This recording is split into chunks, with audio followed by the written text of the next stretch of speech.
c'est pas très poli, mais je vais me présenter en premier, ça sera fait. Je m'appelle Fabrice Menlo. J'ai le grand bonheur d'être dans ce métier des achats depuis quelques années. Je dirige une entreprise qui s'appelle Crop Co, dont le métier est d'accompagner ses clients dans cette transformation. Et depuis maintenant quelques temps, on s'intéresse beaucoup à l'univers du digital au service des organisations achats, avec une plateforme qui s'appelle OKVO, que je vous encourage à découvrir. Et du coup, ça, c'était la petite page de pub. Voilà. Ensuite, les achats responsables. Alors, première info, et je le disais à ceux qui étaient déjà connectés un petit peu avant 14 heures, et c'est intéressant comme information, vous êtes 301 à vous être inscrits à ce webinaire, ce qui est en effet un de nos sujets un peu record en termes d'intérêt, hein, et ça veut dire que on est sur une thématique clairement, une thématique d'intérêt pour vous tous, et une thématique aussi qu'on va essayer de rendre pratique, simple, claire, et voilà, pour passer à l'acte, puisque du coup c'était un peu le thème de notre accroche, de notre pitch, comme on dit maintenant. Ok, on est tous d'accord que l'enjeu est absolument essentiel pour les organisations achats, pour les citoyens que nous sommes, de passer dans cette dimension de l'achat responsable. Mais alors très concrètement, comment on le fait, comment ça se passe, et c'est ça qu'on va essayer de voir cet après-midi. Alors, j'ai demandé, je vérifie, voilà, donc c'est ça le thème de cet après-midi, et on est bien au clair sur le sujet. Deuxièmement, du coup, j'ai souhaité m'entourer de différentes personnes, déjà des personnes avec qui j'aime bien échanger, donc du coup, j'allie l'utile à l'agréable, et bien sûr, chacune de ces personnes qui vont être avec nous cet après-midi sont chacune des personnes qui vivent, qui ont vécu sur cette thématique des achats responsables dans différentes missions, dans différents formats, dans différentes responsabilités, auprès de différentes organisations. Bref, elles ont sûrement beaucoup de partage. Alors attendez, parce que là on me dit qu'il n'y a pas de son. Alors je ne sais pas si vous pouvez juste confirmer qu'il y a du son pour tout le monde là, parce que vous m'entendez, ouais, ouais, ça marche. Moi, Bon. c'est bon. Ouais. Du coup, alors on a peut-être coupé le son pour certaines régions. Enfin, vous voyez, il y a des logiques comme ça un peu. Avec les GAFA, on ne sait plus maintenant. Hein. Non, c'est bon. Laurence dit on nous entend.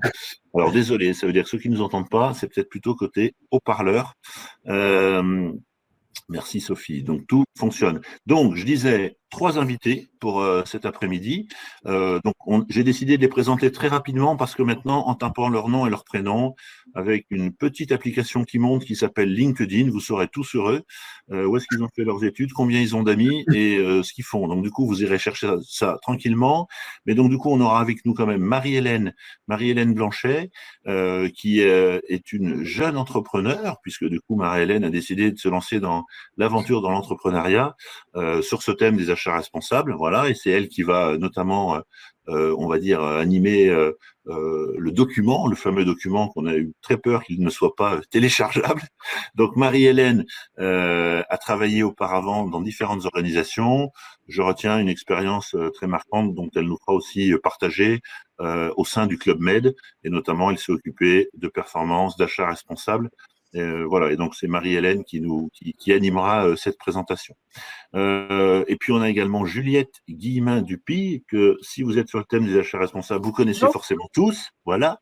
Donc Juliette qui a travaillé dans les achats de la Fnac, je crois, et puis ensuite s'est intéressée à travers des études et puis aujourd'hui de son rôle au sein de la FNOR avec Bruno, qu'on salue au passage, à développer cette dimension des achats responsables à travers des outils, des formations, des accompagnements. Et donc Juliette aussi, bien sûr, nous fera part de ses expériences et de ses convictions sur le sujet des achats responsables. Et puis du coup, j'ai demandé aussi à François, ou c'est Marie plutôt qui a demandé à François Stickel de nous rejoindre. Et là aussi, c'est très intéressant le parcours de François, puisque du coup, il va endosser le rôle du dirigeant, du directeur de site, qui a eu aussi à travailler sur ces thèmes des achats responsables. Et donc, François a notamment travaillé dans l'univers du luxe, il a travaillé chez Chanel, et il nous partagera aussi, là aussi, un peu ses convictions, les méthodes qu'il a pu mettre en œuvre, ce qui a marché, ce qui a moins bien marché, mais en tous les cas, concrètement, de nous faire part aussi des thématiques, et notamment, on y reviendra autour du sourcing, autour des fournisseurs. Voilà, 3 profils, 3 expériences et puis surtout des personnes qui, chacune dans leur rôle aujourd'hui, sont confrontées à des expériences avec des organisations achats. Et du coup, c'est ça aussi qui est intéressant, c'est que du coup, on est sur une thématique qui se nourrit, qui se développe, et c'est ça qu'on veut partager. Avant de laisser la parole à Marie-Hélène, donc du coup, je vous rappelle un petit peu le fonctionnement de ces webinaires. Premièrement, ce webinaire, comme tous ceux que nous animons, est enregistré et si tout se passe bien, dans les quelques jours qui vont suivre, on proposera le replay pour ceux qui voudraient réécouter le replay. Deuxièmement, dans le fonctionnement du webinaire, vous avez à votre disposition un onglet chat, celui sur lequel vous êtes en train de vous saluer et de dire où est-ce que vous êtes situé. Donc ça, c'est vraiment chouette. Cet onglet chat, il va vous permettre un petit peu d'échanger entre vous, de réagir pendant les présentations. Alors bien sûr, on ira un petit peu regarder ce qui s'y dit. Mais en vérité, si vous avez surtout des questions à poser à nos intervenants, vous avez un deuxième onglet qui s'appelle Questions. Et donc, dans cet onglet, je vous propose de poser vos questions. Je vous propose de voter pour les questions qui vous intéressent le plus, ce qui fait que de temps en temps, j'irai prendre ces questions et du coup, on interagira. Alors, c'est vrai qu'on a prévu qu'il y ait plutôt des temps réservés aux questions. Bon, ça, c'est ce qu'on prévoit, c'est ce que je leur dis qu'on va faire. Puis dans les faits, en vérité, je fais un peu comme je veux. Et si je pense qu'il y a des questions qui doivent intéresser tout le monde, je les interromps et on pose des questions. Voilà. Mais par contre, j'irai pas trop chercher de questions dans le chat parce que, comme je vous l'ai dit, vous êtes plus de 300 à être inscrits à ce webinaire. Il va y avoir beaucoup d'interactions. Ça sera plus simple pour moi d'aller vraiment dans l'onglet questions. Voilà. Et puis enfin, on a un dernier onglet sondage, puisqu'on s'est dit, c'est chouette, ils vont être très nombreux. On se pose tous plein de questions sur les achats responsables, c'est quoi, pourquoi on n'y va pas, qu'est-ce qui nous fait peur, qu'est-ce qu'on aimerait faire. Et donc du coup, Marie-Hélène nous a préparé 3 sondages, et du coup, on aura un petit peu des tendances, comme c'est bientôt les élections, on se prépare à voir les tendances sorties des urnes pour voir un peu sur ce thème des achats responsables quelques éléments qui pourront vous nourrir. Voilà. Le chat, les questions, les sondages. S'il y a quoi que ce soit, n'hésitez pas à interagir. On a des gens de l'équipe là chez nous qui regardent aussi le chat. Et puis du coup, je vais laisser la parole à Marie-Hélène et puis on va pouvoir démarrer. Marie-Hélène, si ça te convient. Super, quand tu veux. Génial. Eh bien, écoute, à toi de jouer alors. Donc, bonjour à tous. À mon tour de vous souhaiter la bienvenue dans ce webinaire sur les achats responsables. Donc, un achat responsable est un achat dont on minimise l'impact sur la planète et les hommes. Donc, pour commencer, je vous propose un premier sondage. Comme ça va nous entraîner, Fabrice, à aller dans le 3e onglet sondage et qui concerne votre perception de quels sont les enjeux des achats responsables pour vous, quels sont les sujets qui vous paraissent prioritaires. Donc, j'ai identifié, je vous en propose 7 avec une petite case autre. Et si vous voulez bien répondre à ce premier sondage en allant dans la partie sondage, vous avez la possibilité. On vous propose de sélectionner les 3 enjeux qui vous paraissent prioritaires. Donc, on se laisse une petite minute. Est-ce que vous me confirmez, parce que du coup, comme moi, j'ai l'onglet de l'administrateur, vous me confirmez que le sondage est bien disponible dans cet onglet sondage? Je vois le sondage, oui, Fabrice. Allez, super. Allez, du coup, à vous de jouer alors. Par contre, on voit les 3 sondages. Donc là, on répond déjà au premier sondage, n'est-ce pas? On voit les 3, zut alors. Bon, c'est pas grave, vous allez répondre au premier. On a le droit de répondre aussi, Bien sûr, vous avez le droit de répondre. Alors, on va pour l'instant, on va mettre les autres en mode brouillon pour pas que vous soyez perturbés. Ah oui, effectivement, voilà. Fonctionner. Donc, alors, on y va. Donc, du coup, un premier débrief des réponses et puis comme ça, on va regarder un petit peu. Est-ce que du coup, parce que du coup, pour tout te dire, je ne vois pas les résultats du sondage. Du coup. En fait, c'est drôle parce que les résultats, ils sont organisés selon les réponses possibles. Donc, Ah, ça y est, c'est bon, c'est en bon, c'est bon. décroissant. Ça marche, oui, oui, c'est normal. Allez, pardon, j'avais. Ah bah, écoutez, on se rôde aussi, hein, ça fait longtemps qu'on n'a pas fait de webinaire. Les résultats. Donc la question c'était quels sont les enjeux assez responsables qui vous tiennent à cœur et qui vous paraissent prioritaires, hein. Donc du coup, bien sûr, vous pouviez choisir plusieurs choix. Ce qu'on peut quand même voir, donc du coup, parmi vos premières réponses, c'est que du coup, ce qui monte en premier, hein, et quasiment pour un quart des répondants, c'est la gestion des déchets. Donc du coup, on voit que cette dimension une dimension importante qui vous tienne à cœur et qui vous paraissent prioritaires.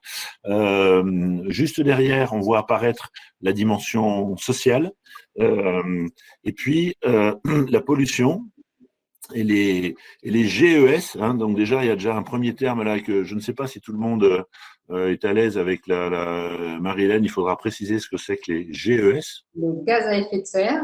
Les gaz à effet de serre, très bien. L'énergie, la biodiversité, et puis peut-être un peu en bas de nos préoccupations, on parle de logistique mondiale et de réglementation, hein. Donc du coup, une première information peut-être qui ressort. Alors une fois encore, hein, vous êtes très nombreux à être connectés malgré tout, donc c'est un certain nombre de répondants. La gestion des déchets, le social, la pollution sur le podium. Des thèmes qui vous paraissent les enjeux les plus importants, les plus prioritaires par rapport à ce sujet des achats responsables. Si certains d'entre vous avaient envie de cocher la 8e option qui était autre, vous pouvez vous exprimer dans le chat et comme ça nous permettra d'avoir une vision un peu exhaustive de votre perception. Voilà, écoutez, merci à tous.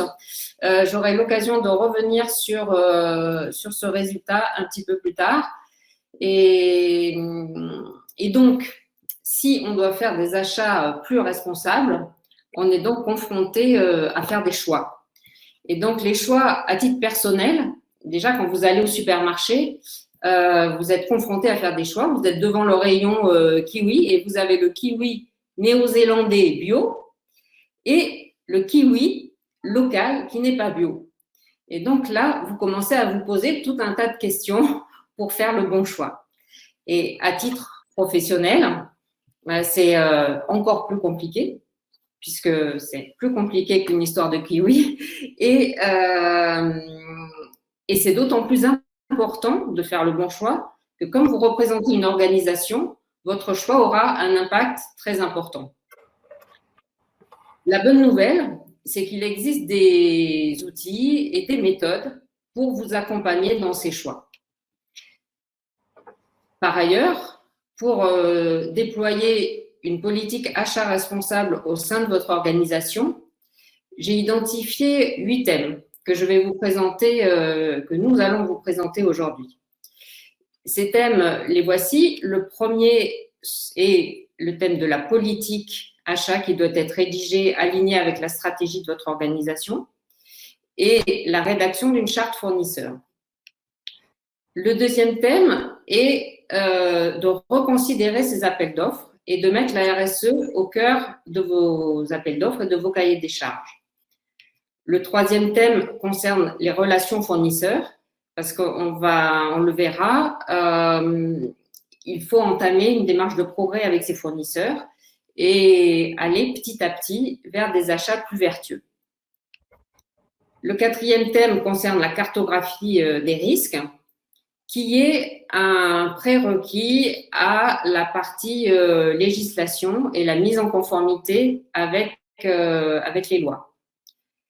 Le sixième thème concerne l'emploi local, le développement du tissu économique local autour de votre organisation et la sollicitation du secteur adapté et l'idée de faire travailler des personnes en situation de handicap.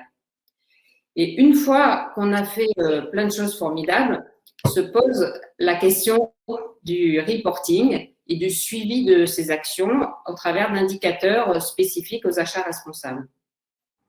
Et là, les systèmes d'information doivent être une vraie aide pour vous accompagner dans la démarche sur l'ensemble du processus achat.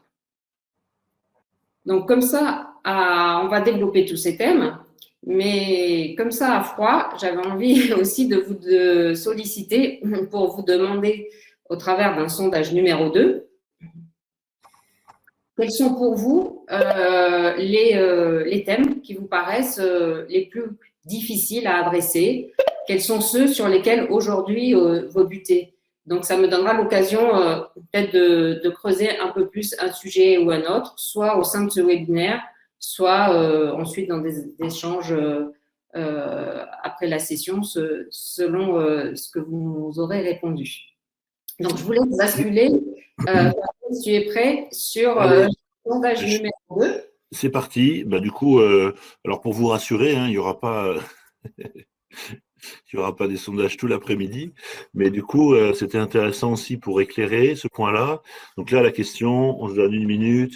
Quels sont, pour votre organisation, les 3 thèmes d'une démarche achat responsable qui sont les plus difficiles à adresser? Pourquoi on pose cette question? En complément de ce que vient de dire Marie-Hélène, je connais plus aujourd'hui d'organisation achat qui n'a pas fait des achats responsables un de ses enjeux principaux, mais souvent c'est dans cette mise en œuvre, hein, et au-delà pour certains de mettre quelques éléments dans les cahiers des charges, etc.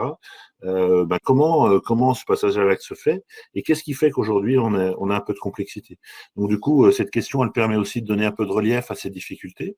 Et là, qu'est-ce qu'on est en train de voir, c'est que la cartographie des risques est un sujet qui semble poser quelques difficultés. Les systèmes d'information, c'est intéressant cette remontée haute dans la partie parce que bien évidemment, on le sait bien avec cette logique d'information, comment ces données sont partageables, récupérables, transférables, et ça c'est important. Et puis sur le podium, là pour l'instant, bon c'est très serré, hein, mais les relations fournisseurs, la supply chain, le sourcing responsable, c'est aussi des sujets d'intérêt. Voilà, système d'information, reporting. Et puis ensuite, on a un autre groupe à partir du cahier des charges. Voilà, donc les 3-4 sujets, Marie-Hélène, cartographie des risques, relations fournisseurs, système d'information, reporting et communication. Voilà les principales thématiques qui semblent poser question à nos participants. Super intéressant comme feedback. Merci à tous de votre participation. Donc, le premier thème que je voulais vous présenter aujourd'hui est donc la politique et la charte fournisseur. Mais bon, je vois que c'est fastoche pour tout le monde, donc je ne vais pas m'attarder. L'idée donc pourquoi on rédige une charte achat responsable, c'est pour définir donc les attentes et les ambitions de son organisation en termes d'écologie, d'engagement social et d'éthique. Ce que je trouve assez intéressant dans la rédaction d'une charte, c'est que ça permet d'aligner en fait tous les acteurs de l'entreprise sur des objectifs communs. Et ensuite, cette charte, elle sera communiquée à la fois de manière très transparente dans la communication externe de votre entreprise, mais il faudra qu'elle soit associée à vos appels d'offres pour que tous les fournisseurs prennent en compte vos attentes dans leurs réponses et que ce soit un document qui soit contractualisé et qui devienne partie intégrante du contrat. Donc, c'est à la fois un outil d'alignement et de communication interne et à la fois un outil de communication externe. Ça permet également de donner une visibilité de vos engagements, de vos ambitions à l'ensemble de vos parties prenantes. Donc, vos clients, bien sûr, les ONG, les journalistes, vos investisseurs, vos banquiers, puisqu'on voit que de plus en plus, il y a des prêts qui vont être accordés qu'en fonction des meilleures pratiques environnementales et sociales des entreprises. Si certains d'entre vous donc, ont déjà mis en place une politique achat, une charte, n'hésitez pas aussi à nous partager vos meilleures pratiques dans le chat pour que ce webinaire soit aussi un lieu d'échange. Le deuxième thème concerne les appels d'offres. Donc, les appels d'offres et les cahiers des charges qu'on associe aux appels d'offres. Donc, pour faire des achats responsables, comme je vous le disais tout à l'heure avec l'exemple du kiwi, il faut qu'on puisse choisir entre différentes alternatives. Et donc, il va falloir qu'on obtienne un certain nombre de réponses et qu'on ait tous les éléments pour faire ce choix et cet arbitrage entre un achat traditionnel et un achat vraiment engagé en termes de réduction de l'impact environnemental et des meilleures pratiques sociales au sein de vos fournisseurs. Donc, il y a un certain nombre de questionnements à positionner dans vos cahiers des charges d'appel d'offres pour qu'ensuite les réponses vous permettent de faire de cet enjeu de l'environnemental et du social un vrai critère de choix dans vos grilles de dépouillement d'appel d'offres. Donc, les questions que vous allez poser à vos fournisseurs, elles doivent porter sur l'ensemble du cycle de vie d'un produit. Donc, certains fournisseurs font des ACV. Je ne sais pas si le terme est clair pour tout le monde, mais l'ACV permet de connaître l'impact d'un produit sur l'ensemble de son cycle de vie. Donc, non seulement le premier step qui est les matières premières, mais aussi sur les phases de fabrication, de transport, de distribution, d'utilisation du produit et de valorisation en fin de vie ou de recyclage. Donc, toutes les questions à poser dans vos appels d'offres doivent porter sur l'ensemble du cycle de vie et doivent adresser les différents enjeux qu'on a listés tout à l'heure là sur la gestion des déchets. Donc, monsieur le fournisseur, qu'est-ce que vous faites en termes de packaging? Sur le social, donc qu'est-ce que vous faites en termes pour vous assurer qu'il n'y a pas d'enfants qui peuvent travailler dans votre chaîne d'approvisionnement, que les salaires sont à un niveau suffisant pour assurer un bon niveau de vie de vos employés, etc. Ce qui est important aussi, quand on fait des analyses et qu'on essaye d'aller vers les meilleures solutions et les plus économiques sur la planète et les hommes, c'est aussi de tenir compte non seulement juste du prix d'achat, mais de l'ensemble du coût d'un produit qu'on appelle le TCO, Total Cost of Ownership, qui est le coût total de possession. Donc, même à titre personnel, quand vous allez acheter une machine à laver, vous n'allez pas comparer juste le prix d'achat de la machine, vous allez considérer également tous les éléments additionnels, puisque le prix d'achat n'est pas le coût. Et il va falloir que vous teniez compte du coût d'usage de votre machine, combien d'électricité elle va consommer, combien d'eau, etc., de sa durée de vie. Est-ce que vous allez la garder 2 ans, 5 ans? Est-ce que vous allez pouvoir la réparer pendant 10 ans? Comment va se passer sa fin de vie? Est-ce qu'elle sera recyclable, etc. Et donc, il faut vraiment tenir compte de la big picture, de ce total coût de possession. Et en tant qu'acheteur, c'est vraiment un outil à utiliser au quotidien, parce que souvent, vous allez être confronté à votre direction générale qui va vous dire on prend le moins cher. Oui, on prend le moins cher, sauf qu'on prend le moins cher en ayant cette vision globale et pas en regardant que le prix frontal. Voilà. Donc, l'ensemble de ces réponses que vous allez obtenir de la part de vos fournisseurs compétiteurs doivent vous permettre d'ajouter un certain nombre de critères de sélection dans votre synthèse d'appel d'offres. L'autre élément aussi à tenir compte pour faire des achats plus responsables dans vos appels d'offres, c'est de laisser une certaine souplesse pour que des innovations vous soient proposées. Là, on a bien conscience que si on continue à reproduire les mêmes solutions,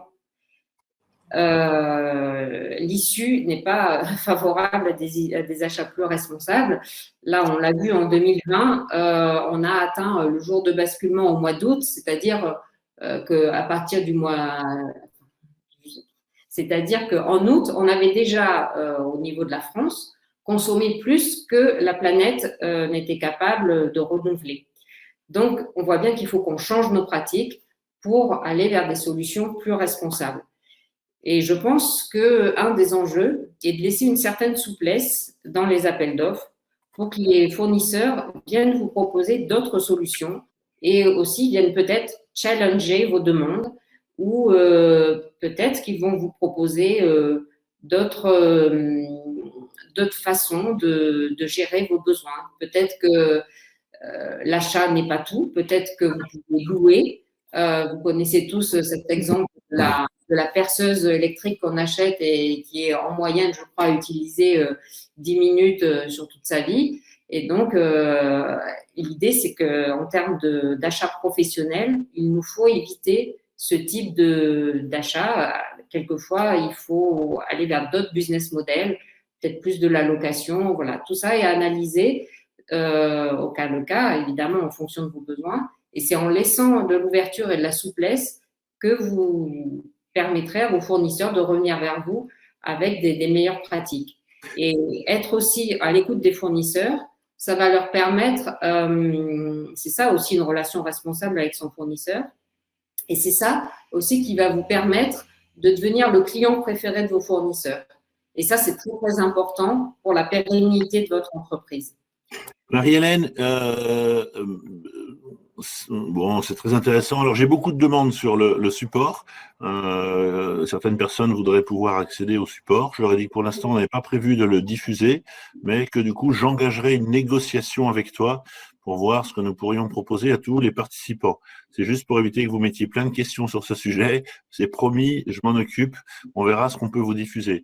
Deuxièmement, je voulais juste réagir sur une remarque de Céline que je trouve très intéressante parce que, pour être tout à fait sincère, cette notion d'achat responsable, j'ai toujours trouvé que je pratiquais le métier des achats d'une manière très responsable et que du coup, ben, maintenant, voilà, il y avait ce sujet. Et donc, Céline nous dit, mais pourquoi foncièrement dissocier les achats traditionnels, entre guillemets, et les achats responsables, lorsqu'une société s'engage vers une démarche RSE, achat responsable, ces achats deviennent la norme. Est-ce qu'en fin de compte, qu'est-ce qu'on peut dire par rapport à cette notion qui pour certains, peut des fois laisser penser que c'est une logique un peu de tendance, ou je vais pas dire de mode, le mot est pas adapté du tout, mais en fin de compte, est-ce que être acheteur, c'est pas aussi être responsable dans sa manière de fonctionner? Je peux Mais m'exprimer, oui, c'est Juliette.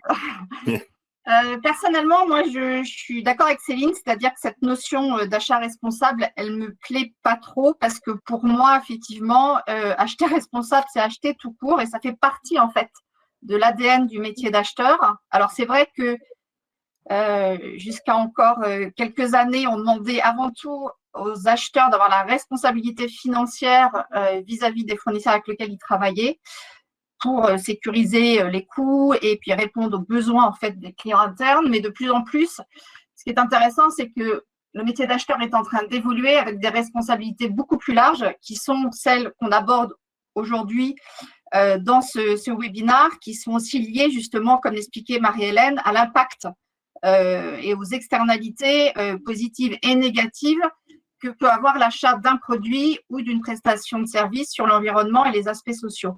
Donc, on est vraiment, on est vraiment dans la conduite du changement du métier. C'est ça qui est passionnant parce que bah, comme toute conduite du changement, voilà, c'est effectivement beaucoup de nouveaux outils, beaucoup de nouvelles façons de travailler. Et puis, ça permet aussi de revaloriser pour moi le métier d'acheteur au sein d'une direction générale d'entreprise. Ok, allez, pardon Marie-Hélène, je te laisse poursuivre, mais du coup, voilà, je voulais tout de suite réagir parce que je sais que cette question, elle allait arriver assez vite, donc c'était bien de reposer aussi un peu ce cadre et à travers vos interventions, on verra un petit peu comment concrètement ça se traduit. Je te laisse poursuivre. Même si l'achat responsable n'est pas mis comme priorité pour une entreprise, je pense que l'acheteur, s'il veut être, enfin ça a été mon cas au Club Med en tout cas, pour être aligné avec mes valeurs, moi j'ai poussé le sujet avant même qu'il y ait une direction du développement durable créée au Club Med. Donc en 2004, il n'y avait pas encore tellement de réglementation sur le sujet, on n'en parlait pas autant. Et je pense que c'est parce que j'avais des valeurs, parce que je souhaitais, moi, être, voilà, ne pas avoir un impact négatif sur la planète, savoir que quand j'achetais quelque chose à un fournisseur, les ouvriers des usines que je sollicitais étaient bien traités quelque part, enfin dans le respect des droits humains, moi j'ai mis cette pratique au cœur de mon métier. Et petit à petit, ça a fait boule de neige et j'ai entraîné toute l'organisation achat. Et après, bien sûr, il y a une direction du développement durable avec laquelle j'ai travaillé de concert. Et donc voilà. Donc, à titre individuel aussi, même si notre boss ne nous demande rien, on peut aussi avoir des actions. C'est seulement par bon sens déjà. Et on voyait. Donc, voilà, c'est ça que je remarque, faire boule de neige pour le Club Med, c'était aussi assez normal pour le coup. Oui, je suis Hein, champion de. Quel humour. Allez, on te laisse poursuivre. Merci, Fabrice. Toujours le commentaire approprié, Fabrice. Toute cette démarche donc, de questionnement, elle est à faire au moment des appels d'offres, bien sûr, mais ensuite tout au long de la relation avec le fournisseur. Et c'est important de régulièrement faire des points d'avancement avec son fournisseur pour avoir cette démarche de progrès et qu'à chaque fois qu'on se revoit, on se pose des questions sur ah oui, c'est quoi vos nouveaux produits? Alors, comment ça s'est passé? C'est quoi les différents problèmes qu'on a eu sur les livraisons dernièrement? Oui, d'accord, tout ça, c'est du classique. Mais aussi, poser des questions sur c'est quoi vos nouveautés? Comment vous consommez moins d'énergie? Comment vous réduisez votre impact carbone? C'est quoi votre politique en ce sens? Et comment vous sollicitez aussi l'ensemble de la supply chain en amont? Comment le fournisseur entraîne avec lui ses sous-traitants et les sous-traitants de ses sous-traitants. Donc, ça me permet d'aborder le troisième point de l'ensemble de la politique achat responsable, qui est la relation fournisseur responsable. Donc, évidemment, je n'en parle pas dans ce document, mais déjà, il faut avoir le respect de payer le fournisseur en temps et en heure. Donc, je fais une petite parenthèse parce que c'est un des points éléments du label relation achat et fournisseur responsable et c'est important bien sûr, mais souvent c'est un sujet qui est plus côté comptabilité. Donc dans la partie relation fournisseur, ce qui est important, déjà la première étape, c'est d'avoir contractualisé toutes nos attentes. Donc, toutes les attentes en termes de développement durable, d'achat co-responsable, de réduction de l'impact et d'indicateurs pour suivre cette démarche doivent être des éléments qui seront partie prenante des contrats. Donc, ça, c'est la première étape, c'est qu'il faut l'avoir écrit. Il faut être transparent avec le fournisseur. La deuxième étape, c'est de régulièrement faire des points de rencontre avec son fournisseur. Certains appellent ça des business reviews, mais ça peut prendre d'autres noms, pour mesurer l'écart entre ce qui a été contractualisé et ce qui se passe dans la vraie vie. Voilà, comment c'est mis en œuvre au quotidien. La troisième étape donc, consistera à partager les écarts, s'il y en a, entre ce sur quoi on s'est entendu et ce qui se passe. Ainsi, vous pourrez, avec votre fournisseur, rédiger des plans d'action proactive, provoquer une démarche de progrès et petit à petit, ajuster vos contrats pour que, année après année, de manière collaborative, vous progressiez vers des achats plus responsables, moins impactants et dans le respect des hommes et des ouvriers impliqués dans la chaîne d'approvisionnement. Alors, vous continuez à poser vos questions et merci par rapport aux présentations. Je vais juste en prendre rapidement quelques-unes, Marie-Hélène, pour voilà, qu'elles ne traînent pas trop, parce qu'il y a quelques remarques, notamment une remarque de Karen qui dit que la présentation est très intéressante, mais qui dit aussi, on parle de produits, on parle d'industrie. Est-ce que pour cette dynamique autour des achats de services, de prestations, est-ce qu'on est bien évidemment dans des univers et peut-être aussi dans les exemples que les uns et les autres vous aurez à prendre. N'oubliez pas cette partie en effet du secteur pour des organisations qui sont pas forcément dans ce monde industriel pour voir un peu comment ça se met également aussi concrètement en œuvre dans ces univers. Si dans le sujet prestation, il y a un exemple qui me vient en tête, c'est peut-être mon passé au Club Med, c'est par exemple toutes les prestations de services de nettoyage, par exemple. Donc, je ne sais pas si ça répond à la question, mais on peut, dans un appel d'offres de facility management sur des prestations de nettoyage, avoir des demandes d'utiliser circulation de produits labellisés. Donc, le label sera une preuve quelque part que le fournisseur aura pris la mesure de l'enjeu. Et s'il utilise des produits labellisés, on sait que ces produits ont moins d'impact sur l'environnement et aussi sur les hommes, puisque les produits qui vont être manipulés, s'ils sont moins chimiques, forcément, ça a moins d'impact sur la santé des personnes qui le manipulent. Donc, bien sûr, tout ce que je dis depuis le début s'applique aussi bien à des produits qu'à de la prestation.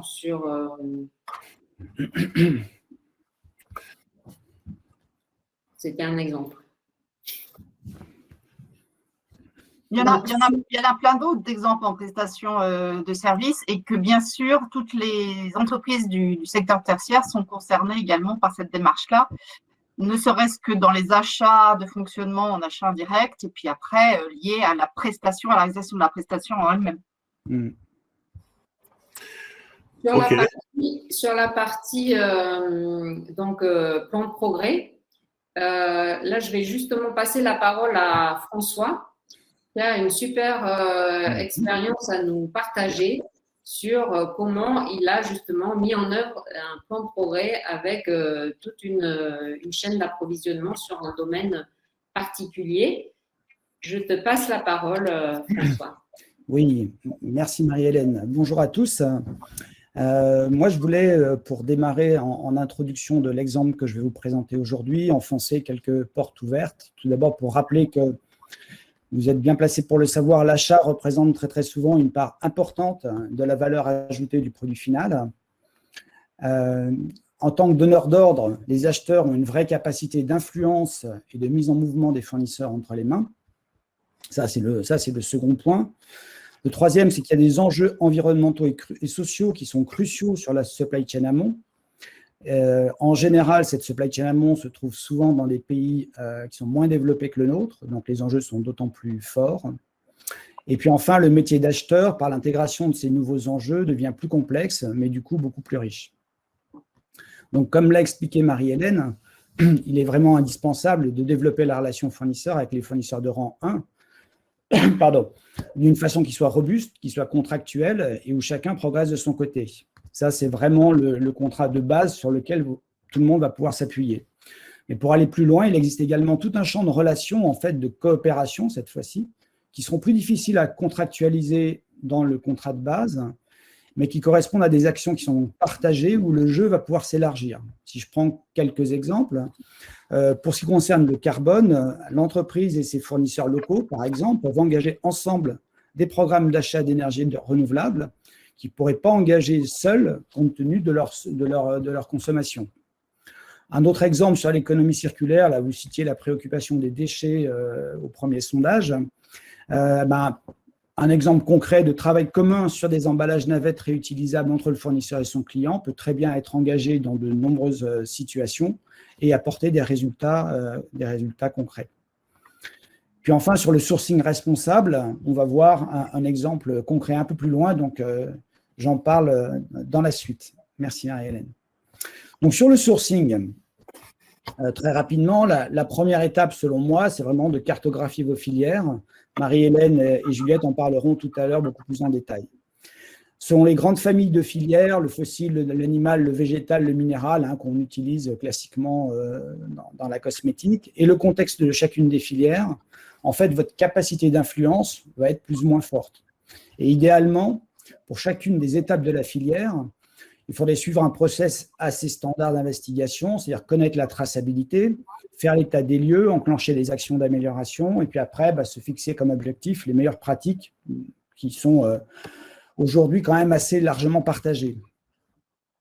Pour moi, l'enjeu dans cette situation de cartographie, c'est vraiment d'aller le plus vite possible jusqu'à l'origine de votre sourcing, et en tout cas jusqu'au meilleur niveau de traçabilité possible.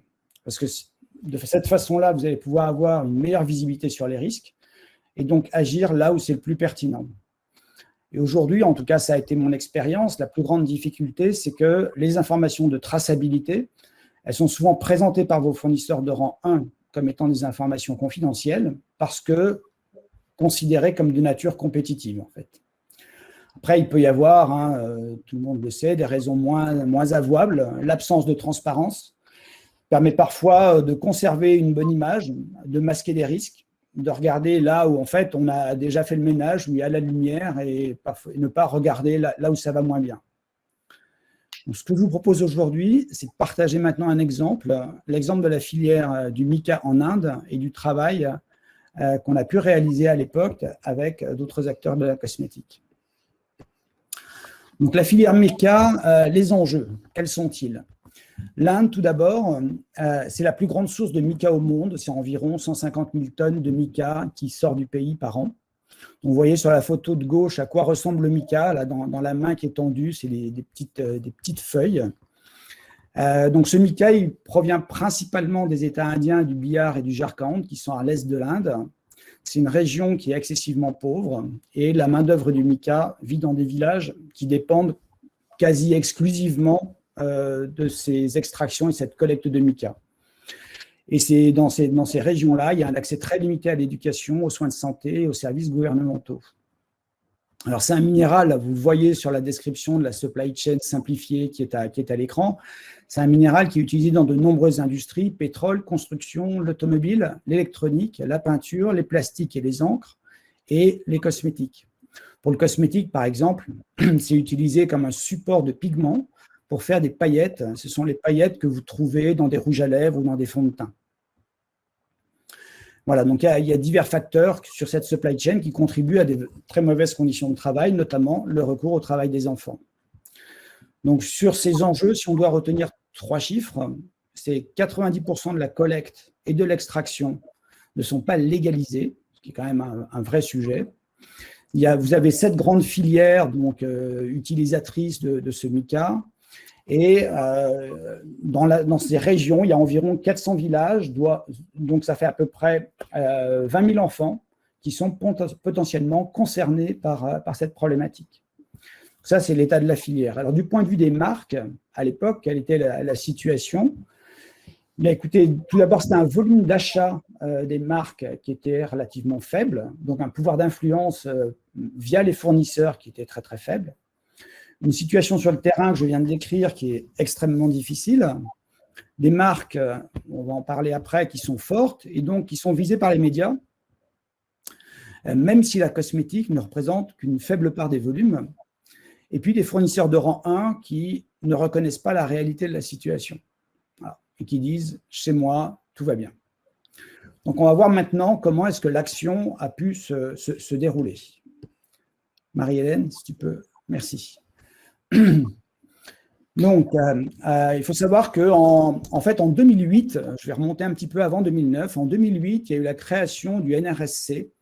NRSC, ça veut dire Natural Resources Stewardship Circle. C'est une association qui était relativement originale à l'époque, en tout cas dans le domaine de la cosmétique, et qui avait vocation, qui a été créée pour s'engager sur les matières premières végétales de la parfumerie et de la cosmétique.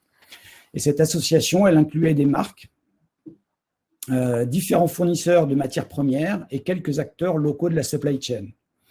Donc, l'intérêt de cette structure, c'est qu'en fait, on avait déjà en place, quand on a commencé à réfléchir à ça, à cette action, il existait déjà une structure qui est de nature pré-compétitive, ce qui est très important. Donc, en 2009, il y a un membre de ce NRSC a alerté sur la situation de la filière mica. Donc là, ça a posé un vrai sujet pour les marques, c'est de se dire qu'est-ce qu'on fait dans ces cas-là? On a un vrai problème. Est-ce qu'on décide de s'attaquer au sujet, de rester en Inde, ou est-ce qu'on cherche à s'approvisionner sur une autre source d'approvisionnement qui n'a pas de problème? Alors, pour reprendre un autre exemple équivalent, celui que Marie-Hélène nous a donné tout à l'heure, c'était est-ce qu'on reste sur du social en Inde ou est-ce qu'on va chercher du mica en Chine, du mica de synthèse qui est produit dans des conditions environnementales catastrophiques. Voilà. Donc, est-ce qu'on tranche entre comment est-ce qu'on tranche entre ces deux possibilités? Les marques, à l'époque, ont décidé de rester en Inde, d'une part parce qu'il fallait assumer la situation, d'autre part parce que partir, pour les personnes qui vivent du mica, c'est juste pas une solution. Et donc, voilà, il y a eu la décision a été prise de rester et de s'impliquer. Ce qui a également été important à l'époque, c'est qu'il a fallu également avoir un accord des autres acteurs du NRSC qui n'étaient pas concernés directement par l'action, mais qui étaient prêts à partager les fonds qui étaient mis dans le NRSC sur ce sujet-là qui ne les concernait fondamentalement pas, et où il y avait à l'époque, en tout cas objectivement, des risques d'impact médiatique. Voilà, ce qu'il faut préciser, c'est que les fournisseurs de la filière du MICA ne sont pas présents au NRSC. Marie-Hélène, merci. Et donc en 2010, donc une des marques supportait une ONG qui s'appelle BBA. Depuis 2006, BBA, c'est BBA, je devrais dire. C'est une ONG indienne qui lutte contre le travail, notamment le travail forcé des enfants, les violences qui leur sont faites et l'absence de scolarisation. C'est une ONG qui existe depuis 1980. Et donc, on est allé participer, quelques marques sont allées participer donc à un sommet qui était organisé par BBA sur le sujet du travail des enfants à New Delhi, pour mieux comprendre en fait quelle était la problématique et le travail que cette ONG faisait sur le terrain. Voilà. Marie-Hélène. En 2011. Merci. En 2011, donc, on a décidé, compte tenu de la situation, de contractualiser avec… Non, reviens sur 2011, s'il te plaît, merci. En 2011, mets-moi 2011, voilà. Merci. On a décidé de contractualiser avec BBA et donc on a, le NRSC a financé un programme sur 30 villages de la zone. Ça s'appelle les Child Friendly Villages. Le programme réalisé par BBA. Et ces programmes donc, sont destinés à sortir les enfants de la collecte et à les scolariser. Je ne rentrerai pas dans le détail de la façon dont ça se passe, mais c'est assez remarquable. Donc, contractualisation avec BBA pour avancer sur le sujet et voir ce qu'on pouvait faire. 2014, Marie-Hélène, merci. Alors, 2014, plutôt une bonne nouvelle, un peu indépendante en fait, je dirais, du process dans lequel on se trouvait. C'est le fait que Kailash Satyarthi, qui est le fondateur de l'ONG BBA, a reçu le prix Nobel de la paix pour la lutte contre la répression des enfants et des jeunes et pour le droit de tous les enfants à l'éducation. Donc ça, fondamentalement, ça n'avait pas d'impact sur le projet en tant que tel, mais je dirais que ça a provoqué une légère baisse de tension en termes de gestion de communication de crise, puisque ça reconnaissait finalement qu'on avait choisi un interlocuteur pour notre action qui avait une vraie capacité à faire bouger les lignes. Donc, ça donnait de la crédibilité au potentiel résultat qu'on n'avait pas encore et qu'on attendait pour la suite. Il faut ajouter là-dessus qu'à l'époque, en tout cas, les entreprises comme les nôtres n'avaient pas du tout l'habitude de travailler avec des ONG, donc ce n'était pas très, très facile de savoir si on avait choisi un bon interlocuteur ou un mauvais interlocuteur. Donc, une vraie réassurance, je dirais, sur le résultat final. 2015, Marie-Hélène, merci. Donc, 2015, on arrive au bout de notre première phase de programme sur ces CFV, ces Child Friendly Village, et on voit que ça donne de bons résultats, donc que la faisabilité, d'une certaine façon, est faite, elle est prouvée. Donc, on décide deux choses. D'une part, de lancer une tranche de 20 villages supplémentaires pour 2016-2019. C'est des programmes qui se déroulent à peu près sur 3 ans. Et puis, en revanche, on se rend bien compte que la cosmétique ne peut pas agir seule et les acteurs du NRSC encore moins, puisqu'il y a une petite partie des acteurs de la cosmétique qui étaient membres du NRSC. Et donc, en parallèle, il y a toute une réflexion qui est menée pour voir comment est-ce qu'on peut changer d'échelle. 2016, merci. Et donc, ça a abouti en 2016 à un nouveau sommet organisé à New Delhi, encore une fois, mais cette fois-ci par le NRSC. Donc, le NRSC et BBA sont les principaux animateurs, avec cette fois-ci quelques fournisseurs de pigments qui ont fini par accepter de reconnaître au moins partiellement la situation et qui sont maintenant dans la barque, et puis d'autres acteurs de marques cosmétiques qu'on était allés chercher. Et donc, vraiment, l'objectif de cette réunion, c'était de créer derrière ça un do tank, on a appelé ça comme ça, donc vraiment un projet avec une date de fin pour engager une réelle dynamique. Et donc, toute l'année 2016 va se passer à préparer les statuts et l'organisation de la future association. Marie-Hélène, merci. 2017, alors 2017, début d'année, c'est donc la création de l'initiative sur le MICA responsable, avec un objectif principal initial qu'on avait en tête, c'était d'éradiquer le travail des enfants en 5 ans. Ça a vraiment été un tournant difficile à prendre. Pourquoi? D'abord, on savait qu'on allait perdre la main, mais ça, à la limite, c'est l'objectif. Notre objectif, c'était d'embarquer d'autres filières que la filière cosmétique si on voulait que le sujet trouve une solution. Mais il y a eu un sujet majeur, en fait, c'est que BBA n'a pas pu obtenir de positionnement spécifique dans la démarche. Ils voulaient en fait en même temps être dans le pilotage, puisque finalement, ils avaient été très partie prenante au démarrage, et en même temps être acteurs sur le terrain. Donc, d'une certaine façon, être un petit peu juge et partie prenante. Donc, il y a eu un gros blocage des autres ONG qui avaient commencé à s'agréger au projet. Il ne faut pas se leurrer, hein, le monde des ONG, c'est un petit peu comme le monde des entreprises. Il y a de la compétition. Donc, un certain nombre d'ONG avaient compris que de l'argent allait être mis sur la table. Et donc, on a commencé à voir d'autres acteurs apparaître. Donc, à la fin, BBA, ils ont décidé de se retirer du projet.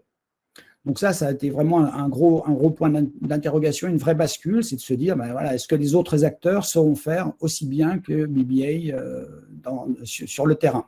Voilà. Et puis, un deuxième point également, c'est que je dirais, ça, c'est plutôt une bonne chose, mais plus risqué, c'est qu'il y a d'autres axes de travail. L'idée a été de travailler d'une façon plus globale sur la filière, plus que simplement via le sujet du travail des enfants, ce qui est intéressant, mais avec un risque de dilution. Voilà. Marie-Hélène, merci. De 2018, oui. Donc 2018, la mayonnaise commence à prendre. Hein. Vous voyez que le nombre de participants augmente régulièrement. Le nombre de filières concernées également, ce qui est important parce que quand vous avez la fin de la supply chain, vous avez les acteurs qui sont médiatiquement plus visibles. Donc, vous voyez, on est à 39 participants en début 2018, ce qui est quand même beaucoup mieux que les 5 au départ, mais ça reste encore insuffisant. Marie-Hélène, merci. Donc, 2019-2020, vous voyez, c'est les années récentes. Alors, un point qui est anecdotique, c'est qu'en 2019, en tout cas du point de vue du sujet qui nous concerne aujourd'hui, que je présente, c'est qu'il y a une dissolution du NRSC, c'est-à-dire que l'association qui était au départ à l'initialisation de toute cette démarche a décidé d'arrêter. Principalement, on va dire, parce que l'aspect pré-compétitif devenait un petit peu difficile à jouer. Donc, voilà, il y a parfois des hauts et des bas dans des associations de ce type-là. Et puis, un point important à contrario, c'est que 2020, 2 marques de l'automobile sont arrivées. Donc, l'industrie automobile n'était pas présente à ce moment-là au sein de l'initiative et ça manquait vraiment pour avoir une bonne cartographie d'acteurs. Marie-Hélène ? Voilà, donc en conclusion, ce que je veux dire, la situation à date, elle est pas parfaite, hein, mais il y a quand même des principes qui sont très bien ancrés, les objectifs de l'initiative sont clairs, il y a des plans d'action qui sont très structurés, des acteurs terrain qui sont pertinents, ça c'est une très bonne nouvelle, et il y a des résultats. Alors bien sûr, ça ne va jamais assez vite. Hein, je vous disais qu'on voulait au départ que ça débouche en 5 ans et on n'y est pas. Ce qui est important aujourd'hui, c'est quand même que l'ensemble des acteurs autour de la table représentent plus de 50% des volumes exportés. Donc, ça donne vraiment un poids et une capacité d'action qui sont vraiment importants pour cette initiative. Voilà l'exemple que je voulais partager. Donc, pour ceux qui veulent en savoir plus, je vous ai mis le lien sur le slide. Et puis sinon, vous tapez simplement Responsible MICA Initiative dans n'importe quel moteur de recherche et vous trouverez toutes les informations détaillées sur le sujet. Voilà. Merci de votre écoute. Marie-Hélène, je te repasse la parole. Merci. Merci François pour ce témoignage. Donc, on voit que vous êtes allé très loin sur cette filière et que vous êtes allé au-delà du rang 1, bien sûr. Et donc, se pose la question de choisir ses batailles et de comment on va en profondeur sur quel sujet. Donc là, pour moi, la cartographie des risques a vraiment un rôle important à jouer et était un outil clé, en fait, parce que soit vous démarrez par le sujet qui vous tient le plus à cœur Mais donc c'est bien parce qu'il faut toujours commencer par ce qui nous tient à cœur et ça permet souvent de faire des petites victoires assez rapides. Mais par contre, on ne peut pas s'affranchir de faire une cartographie des risques. Donc, sur la cartographie des risques, le premier step, c'est de connaître son portefeuille achat, donc connaître ses montants par catégorie d'achat, par pays d'approvisionnement et pays de fabrication. Et là, je rebondis sur la remarque de Céline. Bien sûr, il faut aller avoir la visibilité la plus large possible sur l'ensemble de la supply chain. Et c'est pour ça qu'il faut mettre ce type de principe de traçabilité et de transparence dès les appels d'offres et le contractualiser dans les contrats pour qu'après, l'acheteur puisse être en mesure de demander des comptes quelque part à son fournisseur sur l'ensemble de sa supply chain. Au passage, si je peux me permettre, parce que pour recevoir quelques-uns de vos appels d'offres, où on pourra en voir beaucoup dans le cadre de nos accompagnements, vous demandez beaucoup d'informations, je trouve, aux fournisseurs, mais je ne sais pas trop comment ces informations sont exploitées, parce qu'il y a une richesse incroyable d'informations dans ce qui est demandé dans l'appel d'offres, mais après, toute cette matière qui est demandée, où est-ce qu'on va la retrouver et où est-ce qu'on va l'exploiter? Donc, puisqu'on est sur un webinaire où on doit être aussi très concret, je crois qu'au-delà de demander des informations, qui sont souvent le bon début de l'histoire, comme tu es en train de le rappeler, je pense qu'assez rapidement, posez-vous la question, comment cette information, une fois qu'elle est demandée, elle est stockée, elle est accessible facilement. Parce que du coup, en tous les cas, moi qui réponds à des appels d'offres, et pour certains d'entre vous, on a passé des heures et des jours à répondre à des appels d'offres, je voudrais juste m'assurer que toute cette matière et toute cette richesse que vous demandez à vos fournisseurs et à vos prospects, vous puissiez facilement l'exploiter, ce qui est pas rien, parce qu'aujourd'hui, malheureusement, quelquefois, ce sont des fichiers PDF qu'on va retrouver sur des serveurs, mais je ne sais pas comment on consolide, on partage et on structure cette information. Tu poses la question justement du poids donné à toutes ces informations qui, comme tu le soulignes, sont de plus en plus nombreuses. Après, quelle est la suite donnée? Effectivement, tu as tout à fait raison, Fabrice, à ces informations dans une approche globale par rapport à la qualité du produit, par rapport au prix et autres aspects nécessaires pour choisir le fournisseur avec lequel on souhaite travailler. D'autant plus que pour recevoir des appels d'offres de certaines mêmes sociétés, j'ai l'impression qu'on nous repose toujours les mêmes questions. Donc du coup, je me dis, ça veut bien dire que ces questions, elles sont pas, l'information n'est pas stockée, utilisée, et que du coup, on renvoie, et du coup, voilà, c'est un petit peu dommage. Pardon pour cette intervention, mais du coup, c'est dans le lien de ce que tu exprimes, Marie-Hélène. La deuxième étape, donc, pour bâtir sa cartographie, c'est d'analyser les enjeux par catégorie d'achat. Et la troisième étape est d'analyser les enjeux par pays. Et c'est en croisant les enjeux par catégorie et les enjeux par pays qu'on va arriver à classer ces fournisseurs dans différentes typologies. Donc, je vous prends un exemple rapide. Si on représente sur une matrice qui représente en abscisse le niveau de risque pays et en ordonnée le niveau de risque par secteur, et si on a par exemple un secteur alimentaire qu'on juge peu critique sur un pays qui est peu critique au Danemark par exemple, on va avoir un ensemble de fournisseurs qu'on aura classés dans une typologie niveau de risque 1.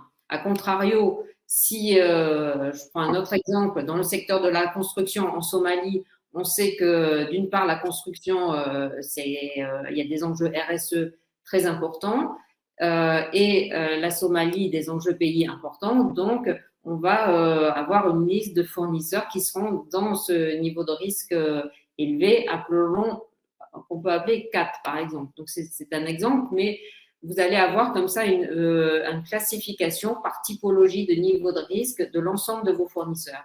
Et ça sert à adapter les process et à faire qu'à chaque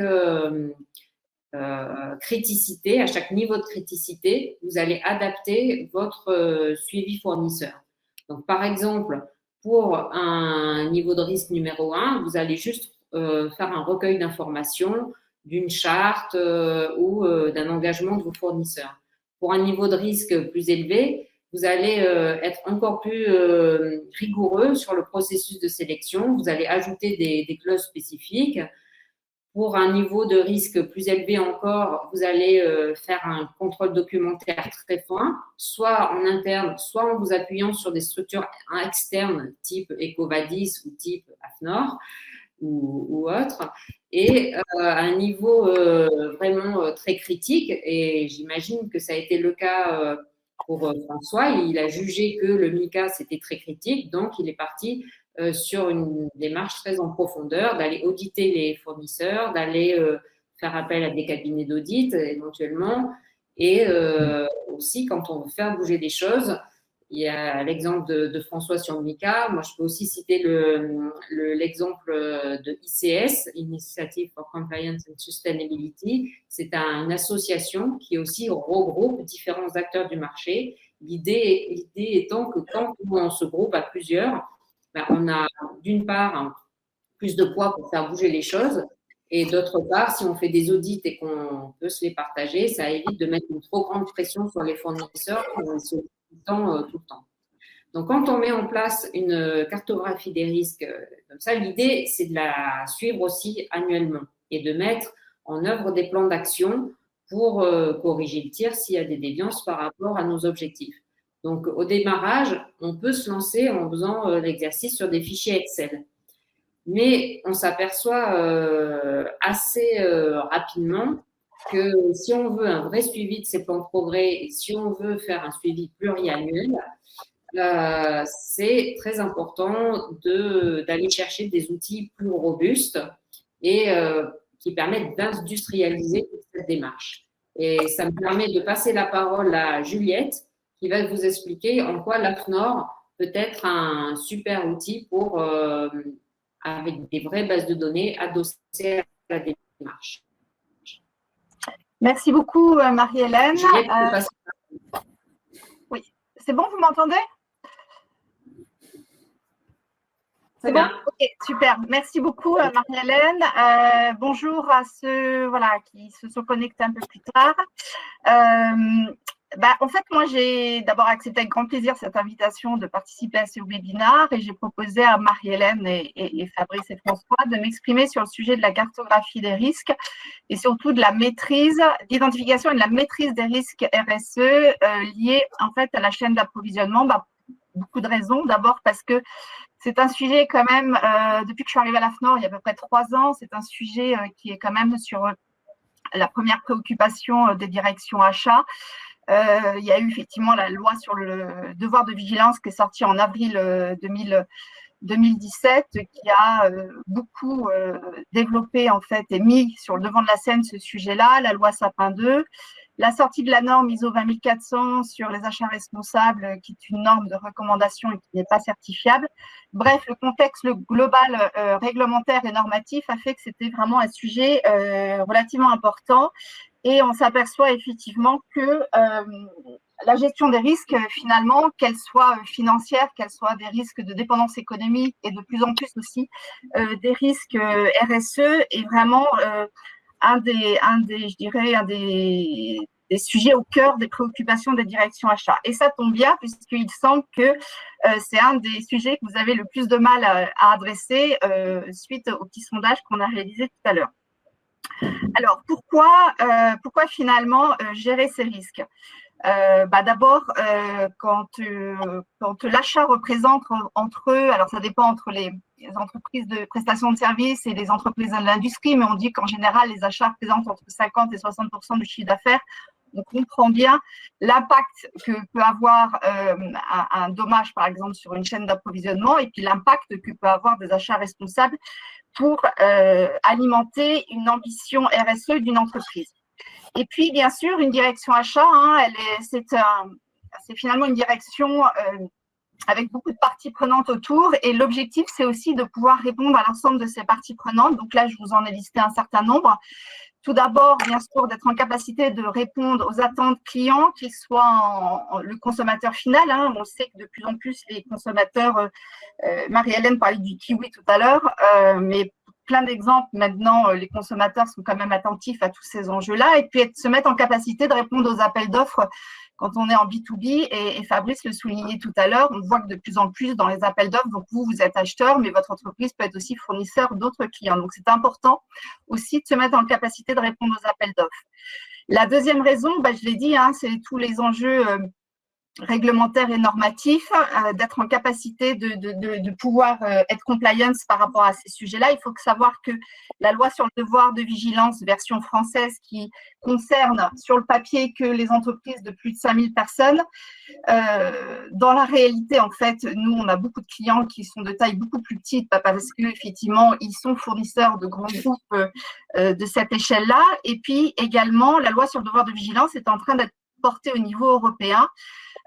Didier Reynders, qui est le commissaire européen, souhaite que cette loi concerne des entreprises de beaucoup plus petite taille et potentiellement, à la clé, des sanctions soit financières, soit pénales. Pas sûr qu'on en arrive là, mais tout ça pour dire qu'effectivement, demain, toutes les entreprises, et quand on parle de chaîne d'approvisionnement, il faut que cette responsabilité elle puisse avoir lieu en cascade. Ensuite, c'est de servir les engagements RSE de son entreprise, quel que soit le référentiel auquel votre entreprise a souhaité adhérer, que ce soit le Global Compact, le GRI. Et ça me permet de répondre à une question de Céline qui disait, finalement, est-ce qu'on peut mettre en place une politique achat responsable si ce n'est pas soutenu par la direction générale ou en tout cas si on n'a pas de politique RSE au sein de la direction? Et la réponse, c'est très compliqué puisque ce que dit entre autres la loi sur, la norme ISO 20400, c'est que la stratégie achat responsable doit finalement découler de la stratégie globale de l'entreprise et donc la stratégie RSE, et qu'il faut impérativement avoir le sponsor de la direction achat, puisque un acheteur seul dans son coin, il ne va pas réussir à implémenter et changer les choses. Et il faut que l'ensemble des parties prenantes, à commencer par ses prescripteurs internes, reçoivent également les mêmes discours et aillent dans la même direction. L'autre point, et Marie-Hélène en a parlé tout à l'heure, sur lequel j'insiste beaucoup, c'est effectivement les investisseurs et les agences de notation qui sont de plus en plus regardants sur les rapports extra-financiers, pas uniquement sur la matrice de matérialité des entreprises, donc leur politique RSE et l'impact sur l'environnement et le côté social, mais également sur les chaînes d'approvisionnement des entreprises pour décider de là où ils souhaitent investir. Et ce point-là est particulier, cet argument-là, justement vis-à-vis de votre direction générale, est un document relativement, est un argument particulièrement intéressant à adresser. Pour la petite histoire, Nike, quand en 91 s'est fait prendre la main dans le sac avec l'histoire du travail d'enfant sur les ballons de foot, là, pour l'Euro, pas pour l'Euro, pour je sais plus, bref, pour le mondial de foot, à l'époque, l'action a perdu 35%. Donc on est vraiment sur de la valeur financière. Il a fallu 7 ans à Nike pour retrouver le niveau de l'action avant ce scandale. Ensuite, se mettre effectivement en capacité d'avoir de meilleures relations avec ses fournisseurs, de gérer les risques, mais qui dit risque dit opportunité, parce que c'est aussi l'objectif de toutes ces démarches-là, c'est que au-delà des risques, pour contourner ces risques, l'idée c'est de pouvoir échanger avec les fournisseurs, puisque globalement, les fournisseurs, ce sont eux les experts, les sachants, et il est intéressant de pouvoir échanger avec eux pour trouver des innovations qui permettent de contourner les risques quand c'est possible. Et puis, c'est aussi une façon de sécuriser sa chaîne d'approvisionnement. Dans le cadre du drame du Rana Plaza, on sait bien que derrière, il y a toute la filière textile qui a été en rupture de stock sur un temps certes court, mais néanmoins, il y a aussi un impact forcément sur le chiffre d'affaires. Alors, l'autre point particulièrement important, c'est optimiser les coûts et gagner en performance et en résilience. Alors, je le dis parce que c'est important de le répéter, mais faire des achats responsables, c'est absolument pas antinomique avec la performance financière, bien au contraire. Alors, je sais plus, je crois que c'est Mélissa qui disait comment, en ces temps de crise, la performance économique revient sur le devant de la scène, certes, mais là, une fois de plus, et comme l'a dit Marie, il faut arrêter de raisonner en prix facial et en saving court terme. comme moi, on m'a demandé de le faire pendant des années quand j'étais acheteuse, mais il faut avoir une approche en coût global et donc en rentabilité à plus long terme, certes. Alors, je sais, c'est pas du tout évident. D'abord, la mise en place du TCO n'est pas forcément évidente, mais c'est surtout de convaincre au-dessus les actionnaires, quand vous avez des actionnaires, sur cette notion de rentabilité à plus long terme. Et puis, la dernière chose, c'est bien sûr les ONG, puis les conséquences de réputation. C'est toute la valeur extra-financière de l'entreprise qui est extrêmement important. Et tous les scandales que j'ai cités, que ce soit Nike, que ce soit Findus avec la viande de cheval, que ce soit les marques de textiles avec le Rana Plaza, il y a forcément un impact, alors qui prend plus de temps, mais un impact sur la réputation qui est relativement important. Maintenant, je vous propose donc de rentrer sur vraiment le cœur du sujet. À l'AFNOR, donc, on a toute une direction d'expertise sur les achats responsables. On accompagne des clients, on propose des outils, on forme aussi les acheteurs. Et ça, l'aspect formation est clé puisqu'on forme les acheteurs de façon très opérationnelle. On a beaucoup parlé des achats pendant des années de façon théorique. Aujourd'hui, c'est ça qui est passionnant, c'est qu'on rentre vraiment dans des formations où on travaille avec les clients sur des cahiers des charges et sur l'ensemble du processus achat. Et donc, on a mis en place à l'AFNOR un dispositif d'identification et de maîtrise des risques fournisseurs, calé bien sûr à l'ISO 20400 et aux exigences réglementaires. Qu'est-ce que dit la 20400 ? La 20400 dit qu'il faut avoir une approche en entonnoir. Comme le disait Marie-Hélène tout à l'heure, au regard de la criticité des risques que vous allez avoir sur telle catégorie d'achat ou tel fournisseur, vous n'allez pas mettre en face le même dispositif de maîtrise du risque. Donc, la première étape, c'est aller identifier et évaluer les risques, donc à travers une cartographie des risques, à la catégorie d'achat, puisque en fonction de ce que vous achetez, entre de l'intérim et de la prestation de nettoyage, vous comprenez bien que derrière, il peut y avoir des enjeux, une typologie d'enjeux différentes et une criticité des risques différents. Et puis, cet outil aussi, au-delà du risque, va vous proposer un certain nombre de plans d'action dans l'ensemble du processus achat. Donc, ça peut être des critères à mettre dans le cahier des charges pour mettre sous contrôle les risques qu'on a identifiés. Donc, ça, c'est l'étape numéro 1. Ensuite, l'étape numéro 2, une fois qu'on a identifié les catégories de familles les plus à risque, on propose à nos clients d'aller évaluer les fournisseurs qui appartiennent à cette catégorie grâce à notre plateforme d'évaluation de fournisseurs qui s'appelle Acesia, où là, on propose soit une autodéclaration, soit un audit documentaire des fournisseurs au regard de leurs réponses et des documents plugués qui sont faits par nos experts RSE au niveau de l'AFNOR. Et là, ce qui est important à souligner, c'est que les questions qu'on pose aux fournisseurs, ce ne sont pas 350 questions qui vont être très riches, certes, mais qui vont couvrir l'ensemble des enjeux RSE. Nous, on a préféré avoir une approche sectorielle, c'est-à-dire qu'on va poser peu de questions, mais des questions très pertinentes au regard du secteur d'activité grâce aux risques qu'on a identifiés dans l'étape 1 de cartographie des risques. Et troisième étape, si besoin, on préconise d'aller faire un audit sur site. C'est exactement ce que disait tout à l'heure Marie-Hélène. Donc, on a vraiment une approche en entonnoir du risque. Et l'intérêt, c'est que cet audit sur site, il va également il va porter sur une question qui peut poser un problème lors de l'audit documentaire. Donc, ça peut être juste un audit d'une demi-journée et le référentiel sera identique puisqu'on va partir de la cartographie des risques qui a permis de bâtir le questionnaire et c'est ce questionnaire-là qu'on va également fouiller lors de l'audit sur site chez le fournisseur. Et puis, il ne faut pas oublier que quand on fait des audits, derrière, l'objectif, c'est plan d'action, amélioration et suivi en fait du plan d'action par le donneur d'ordre. Il n'y a rien de plus frustrant pour un fournisseur d'être audité et derrière de ne pas avoir, alors on propose un plan d'action, mais derrière il n'y a pas forcément de suivi et ça, globalement, c'est relativement frustrant pour un fournisseur. Globalement, hop, voilà, donc on a une approche, juste rapidement, voilà, on a une approche donc granulométrique de risque, vous l'avez compris, un alignement des référentiels et enfin une démarche qui est complètement en phase avec bien sûr les exigences de l'AFA. L'AFA, c'est l'Agence française anticorruption qui a été créée dans le cadre de Sapin 2, des ONG et des autres parties prenantes.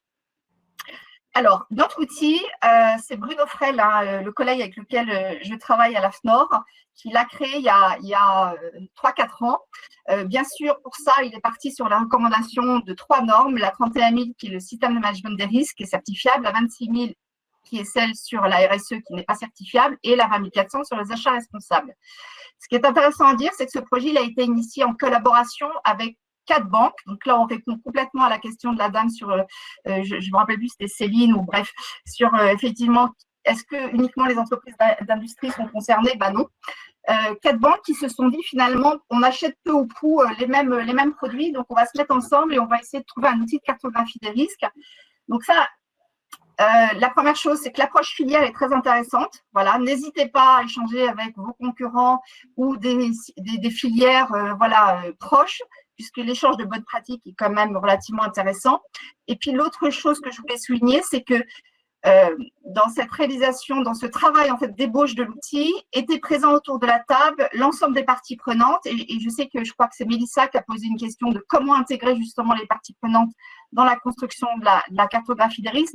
Ça peut être en amont, où là, autour de la table, étaient présents les directions achats, direction RSE, juridique, les prescripteurs, etc. Donc, ça a pris pas loin de 2 ans, mais au moins, voilà, c'est vraiment un outil qui a été créé sur un consensus. C'est une réponse pertinente aux obligations réglementaires que sont le devoir de vigilance, la loi Sapin 2.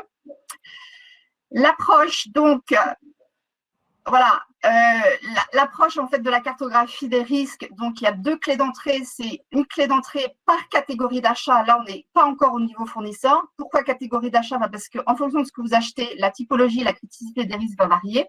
Et là, c'est l'outil en fait est une restitution de compilation de données qui sont issues en fait de notre veille marché, des audits qu'on réalise et qui sont créés par pôle d'activité. On va analyser donc 3 types de typologies de risques, des risques environnementaux, des risques sociaux, éthiques des affaires. Donc, on aura 5 enjeux environnementaux, 5 enjeux sociaux et 3 enjeux éthiques des affaires où on va retrouver entre autres la corruption pour adresser également Sapin 2 et on va retrouver la RGPD, protection des données personnelles qui va adresser la RGPD. On va proposer 4 niveaux de criticité du risque, un peu comme l'a montré tout à l'heure Hélène. Donc, risque faible, limité, fort et très fort.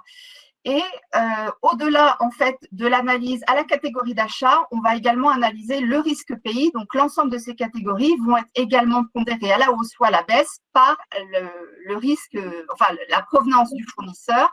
Alors, si on a effectivement une supply chain où il y a différentes étapes dans différents pays, on va prendre en fait là où il y a le pays où il y a la plus grosse création de valeur ajoutée.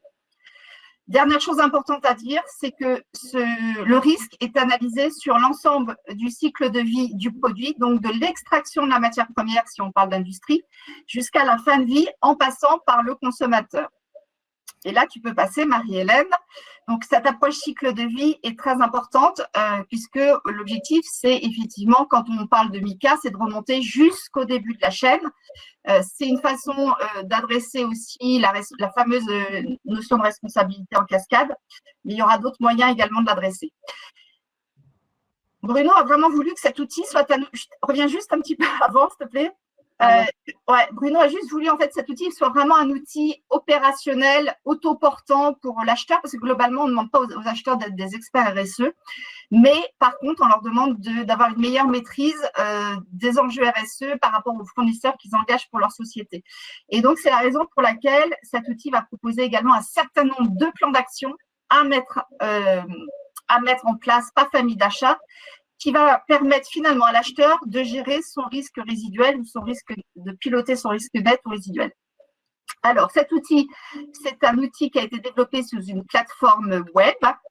Voilà, donc je vous le disais, on couvre 13 enjeux majeurs de la RSE, 5 environnementaux, 5 sociaux, 3 éthiques.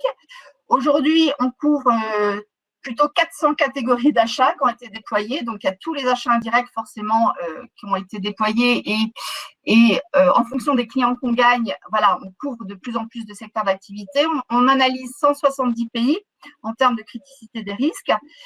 On va également étudier les conséquences pour les donneurs d'ordre, donc 4 domaines de conséquences, c'est les conséquences de réputation légale, organisationnelle et juridique.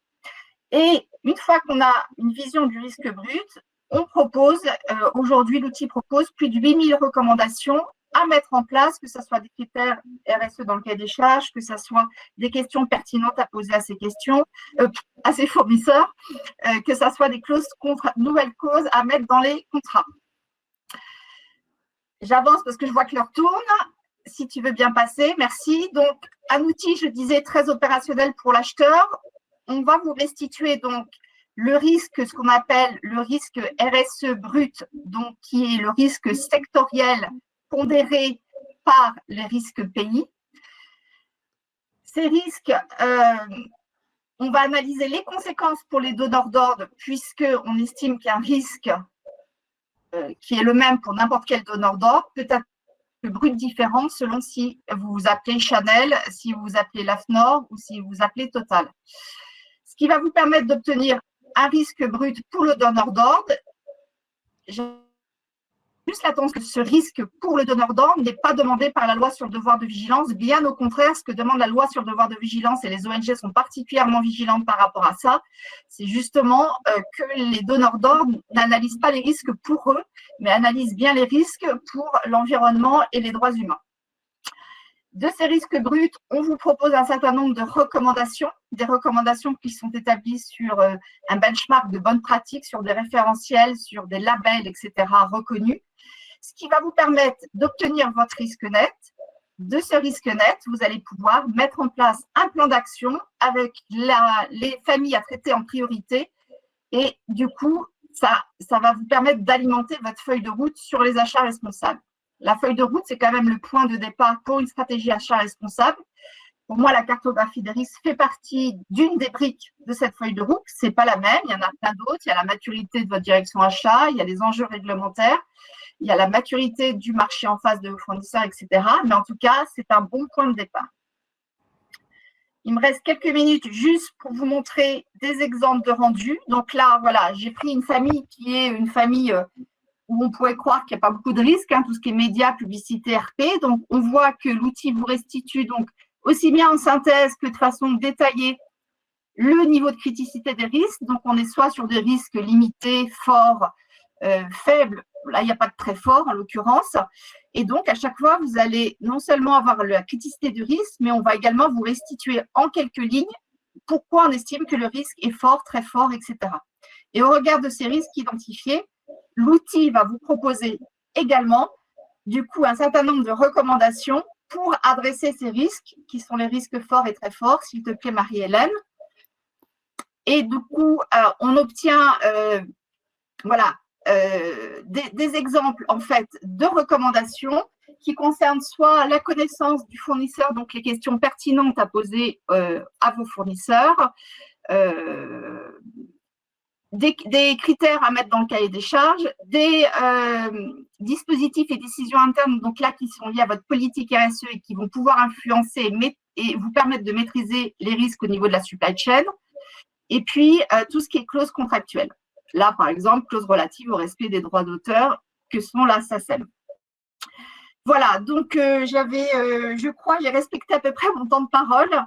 Voilà, donc il faut savoir que le risque, la gestion du risque, c'est un sujet qui est vraiment d'actualité et que n'importe quelle entreprise ou organisation est concernée par cette gestion des risques. Donc, si vous êtes intéressé, Marie-Hélène? Oui. Oui, tu peux passer. Pardon. Voilà, je faisais ça, mais voilà. Voilà, n'importe quelle organisation est concernée effectivement par ce sujet-là, de façon compliance, donc en défensive, mais également en proactif. Et vous verrez que non seulement on apprend plein de choses, que c'est un sujet passionnant et qu'au-delà, une fois de plus, de gérer les risques, l'objectif, c'est d'aller capter les solutions alternatives, disruptives ou l'innovation chez les fournisseurs. Et je pense que voilà, l'acheteur joue un rôle clé. Il n'est pas le seul par rapport à ça, mais il joue un rôle clé en fait. François en parlait tout à l'heure dans l'économie circulaire. Voilà, c'est des sujets qui sont de plus en plus regardés et c'est clair que le rôle de l'acheteur, il est clé dans le choix de la matière première pour voir la capacité de recyclage, de réutilisation, de réparabilité d'un produit dans le cycle de vie global d'un produit. Voilà, merci beaucoup de votre attention. Je reste à votre disposition si besoin pour parler de ces sujets passionnants. Merci Marie-Hélène, je te rends la parole. Merci Juliette pour cette présentation. Et donc, j'enchaîne sur le fait que la cartographie des risques est souvent un prérequis pour l'aspect mise en compliance, enfin, être alignée avec les législations. Donc là, à la fois le temps passe et à la fois les législations, vous ne l'avez pas vraiment topé comme étant le sujet qui vous paraît prioritaire. Donc, de toute façon, je n'avais pas prévu de vous refaire un panel complet, mais sachez qu'il y a un certain nombre de lois et que le contexte réglementaire se renforce d'année en année. Je voulais juste faire un focus sur la loi Sapin 2 qui concerne la prévention de la corruption, qui s'appuie sur 8 piliers principaux qui sont le code de conduite, un dispositif d'alerte, une cartographie des risques, des productions d'évaluation des tiers, des procédures de contrôle comptable, un dispositif de formation, un régime disciplinaire et un dispositif d'évaluation de la démarche. Et sur ces 8 piliers, il y a 2 piliers particulièrement qui concernent les acheteurs, qui sont donc la cartographie des risques, on n'y revient pas, et la partie procédure d'évaluation des fournisseurs. Donc, les fournisseurs doivent être évalués, voire audités avant et pendant toute la relation d'affaires. Et il y a un certain nombre de questions à se poser pour être alignés avec les attentes de l'AFA, donc, que citait Juliette aussi tout à l'heure, l'Agence française anticorruption. Il s'agit d'avoir vraiment une visibilité assez fine sur ces fournisseurs, quels sont les différents actionnaires, quels sont les bénéficiaires effectifs, etc. Donc, ça représente souvent un gros travail à faire au niveau des acheteurs. Et donc, là aussi, il y a des outils externes, type Bureau-Vendic, par exemple, qui peuvent être apporteurs de données. Et donc, il y avait une question aussi sur les systèmes d'information. Tous ces aides externalisées peuvent être interconnectés avec vos systèmes d'information pour que, vu de l'acheteur, ça soit un peu transparent et que ces données fournisseurs soient enrichies avec des données qui viendraient de fournisseurs de données externes. Je citais en fait la formation de l'écosystème parce que souvent, quand l'acheteur pose des questions à ses fournisseurs, il a un travail de pédagogie à mener pour expliquer au fournisseur pourquoi il lui pose toutes ces questions. Donc, l'autre loi importante, il y a une mouche qui m'embête là, ça se voit ou pas?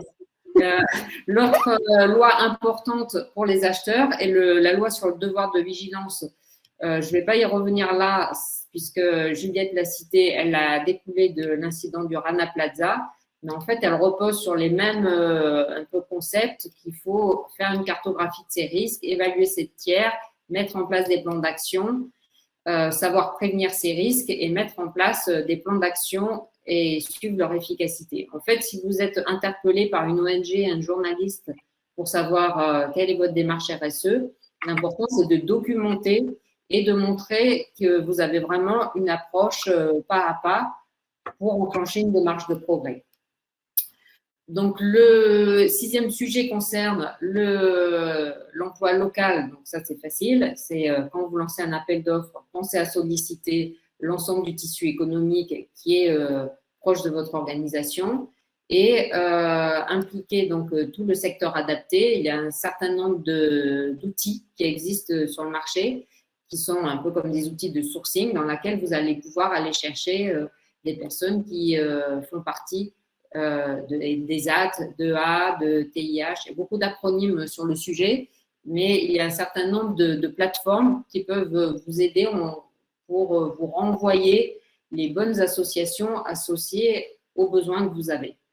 Il y avait une question aussi sur le reporting, une question d'Antoine, je crois, sur les indicateurs. Est-ce qu'on allait apporter des réponses sur le choix des indicateurs?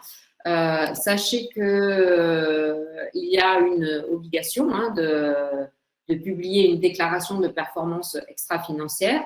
Donc, évidemment, il y a le périmètre hard law. Donc, les entreprises directement concernées, c'est 500 salariés, 100 millions d'euros de chiffre d'affaires. Mais je sais qu'il y a beaucoup de PME qui font partie de l'audience cet après-midi. Sachez qu'au-delà du périmètre hard law, que ce soit pour la prévention de la corruption, pour le devoir de vigilance, il y a toujours un périmètre soft law, c'est-à-dire que en fait, même si vous n'êtes pas concerné directement par la loi, il est de bon ton de s'aligner sur ce qui est demandé à des entreprises plus grosses. Et de toute façon, c'est un peu le sens de l'histoire. Donc, c'est une façon de se préparer au fait qu'à un moment ou à un autre, même les petites entreprises auront des obligations. Donc, les exemples de reporting, en fait, c'est facile. C'est à chaque fois que vous êtes fixé un objectif, vous mettez un indicateur en face. Donc, si vous vous êtes fixé un objectif de faire signer à tous vos fournisseurs votre charte achat responsable, ben, il faut qu'en face, vous ayez un indicateur qui vous donne le ratio de combien de fournisseurs dans votre panel fournisseur a vraiment signé cette clause. Si vous vous êtes mis fixé un objectif de dire « je vais développer les achats labellisés » et à chaque fois que c'est possible, je vais aller chercher des produits ou des services labellisés, ben, l'idée après, c'est d'avoir l'indicateur qui va mesurer quel est le ratio entre le chiffre d'affaires réalisé, le montant d'achat réalisé auprès de produits, prestations labellisés versus l'ensemble de votre assiette d'achat. Et il existe en fait le Global Reporting Initiative que citait Juliette tout à l'heure, qui vous donne aussi toutes les guidelines de qu'est-ce qui est attendu en termes de reporting. Et juste, je me permets de rajouter, il y a l'OPSAR, l'Observatoire des achats responsables, qui, quand vous êtes adhérent, vous permet d'avoir accès à un certain nombre de propositions d'indicateurs, que ce soit des indicateurs de suivi ou des indicateurs de performance. Voilà. Et je confirme qu'un indicateur n'a de sens que s'il y a un objectif. Voilà. Et que ce n'est pas parce que vous avez beaucoup d'indicateurs que vous êtes très performant. Voilà. Ça, c'est pour mes amis acheteurs qui veulent savoir quels sont les 77 indicateurs à mettre dans leur tableau de bord. Voilà. Soyez pertinents sur les indicateurs que vous saurez mesurer. Et donc, le problème, c'est que si tu en as 77, comme le cœur de métier de l'acheteur ne doit pas être de calculer l'indicateur, c'est tout l'intérêt d'avoir un système d'information robuste qui, à chaque étape du métier de l'acheteur, va être en appui pour calculer ces indicateurs et pouvoir faire une communication adaptée. Donc là, je propose que nous enchaînions sur le dernier petit sondage de la session. Et ça nous intéresserait de savoir aujourd'hui quels sont les freins auxquels vous êtes confrontés.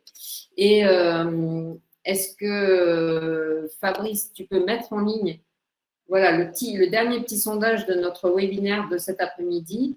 Donc, sur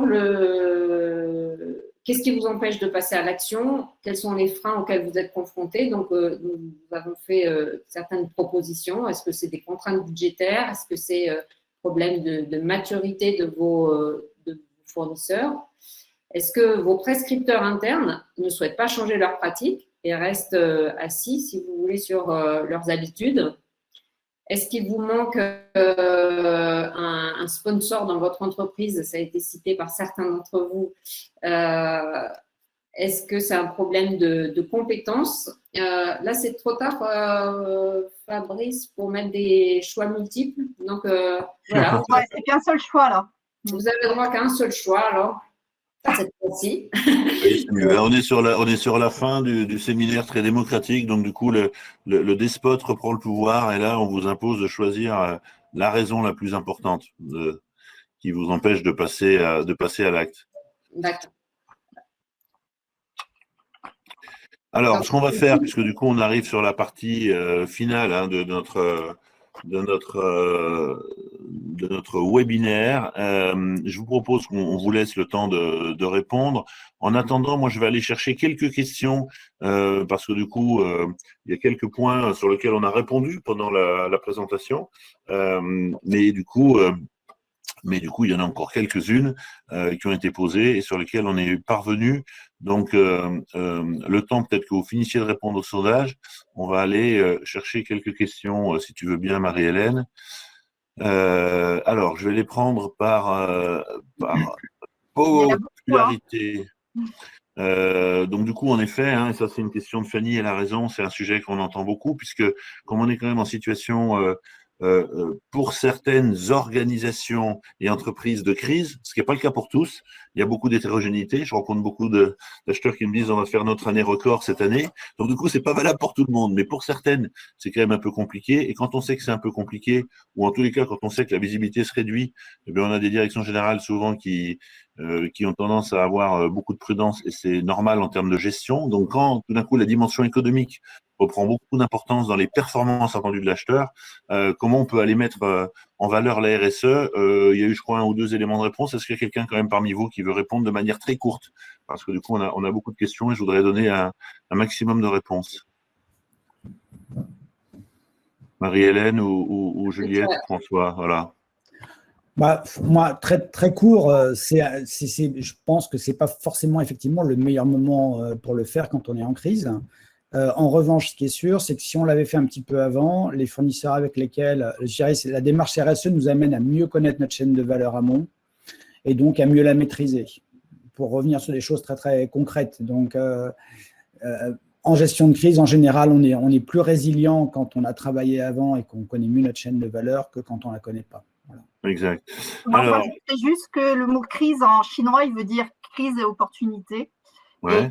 Et effectivement, c'est intéressant et je rejoins ce que je disais, c'est-à-dire risque. Qui dit risque appelle opportunité et c'est aussi une façon de s'inscrire du coup dans l'innovation. Et certes, ça demande de l'investissement, ça demande de l'argent, ça demande du temps, mais c'est pour pouvoir être plus durable dans les années à venir. Hein. L'entreprise sans RSE, malheureusement, ça va être compliqué. Ça, on est d'accord.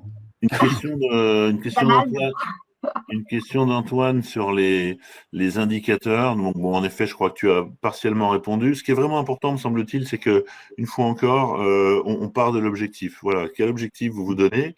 Et sur ces objectifs, construisez l'indicateur. Pensez rapidement à comment on va le mesurer, cet indicateur, et le diffuser, et qui va nous servir comme un axe de pilotage.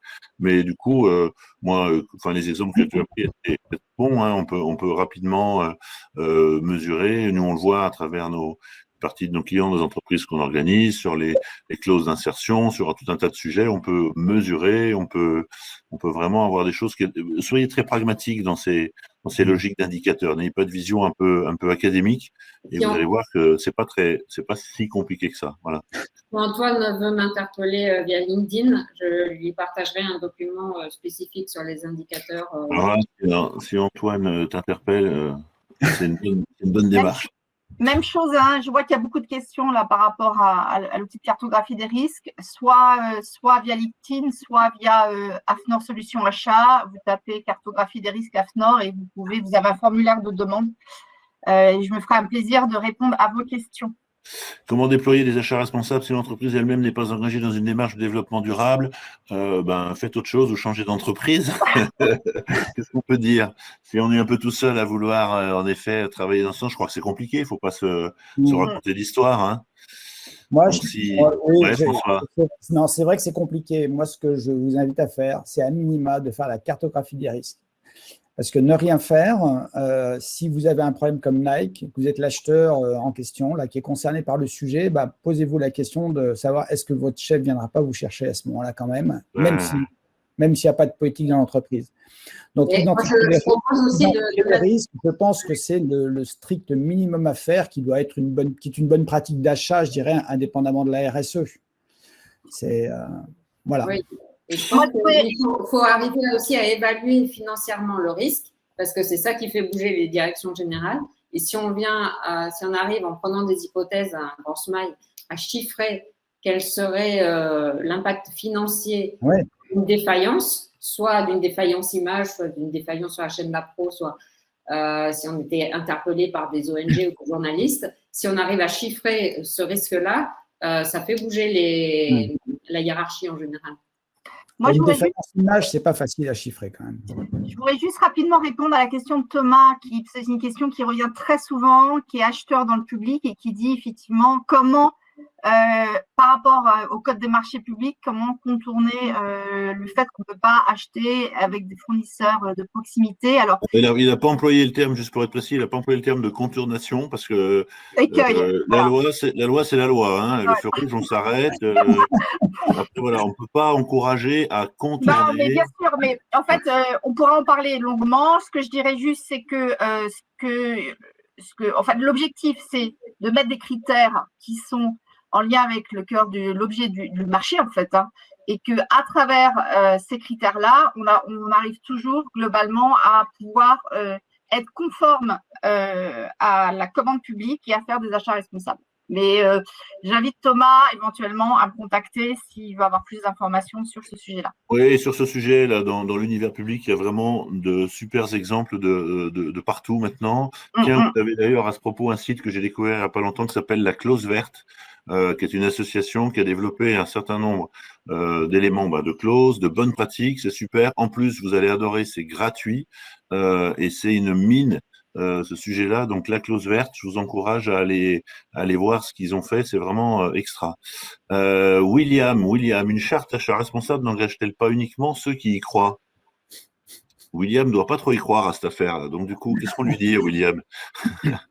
Alors, une charte, effectivement, c'est souvent la première brique d'une politique achat responsable.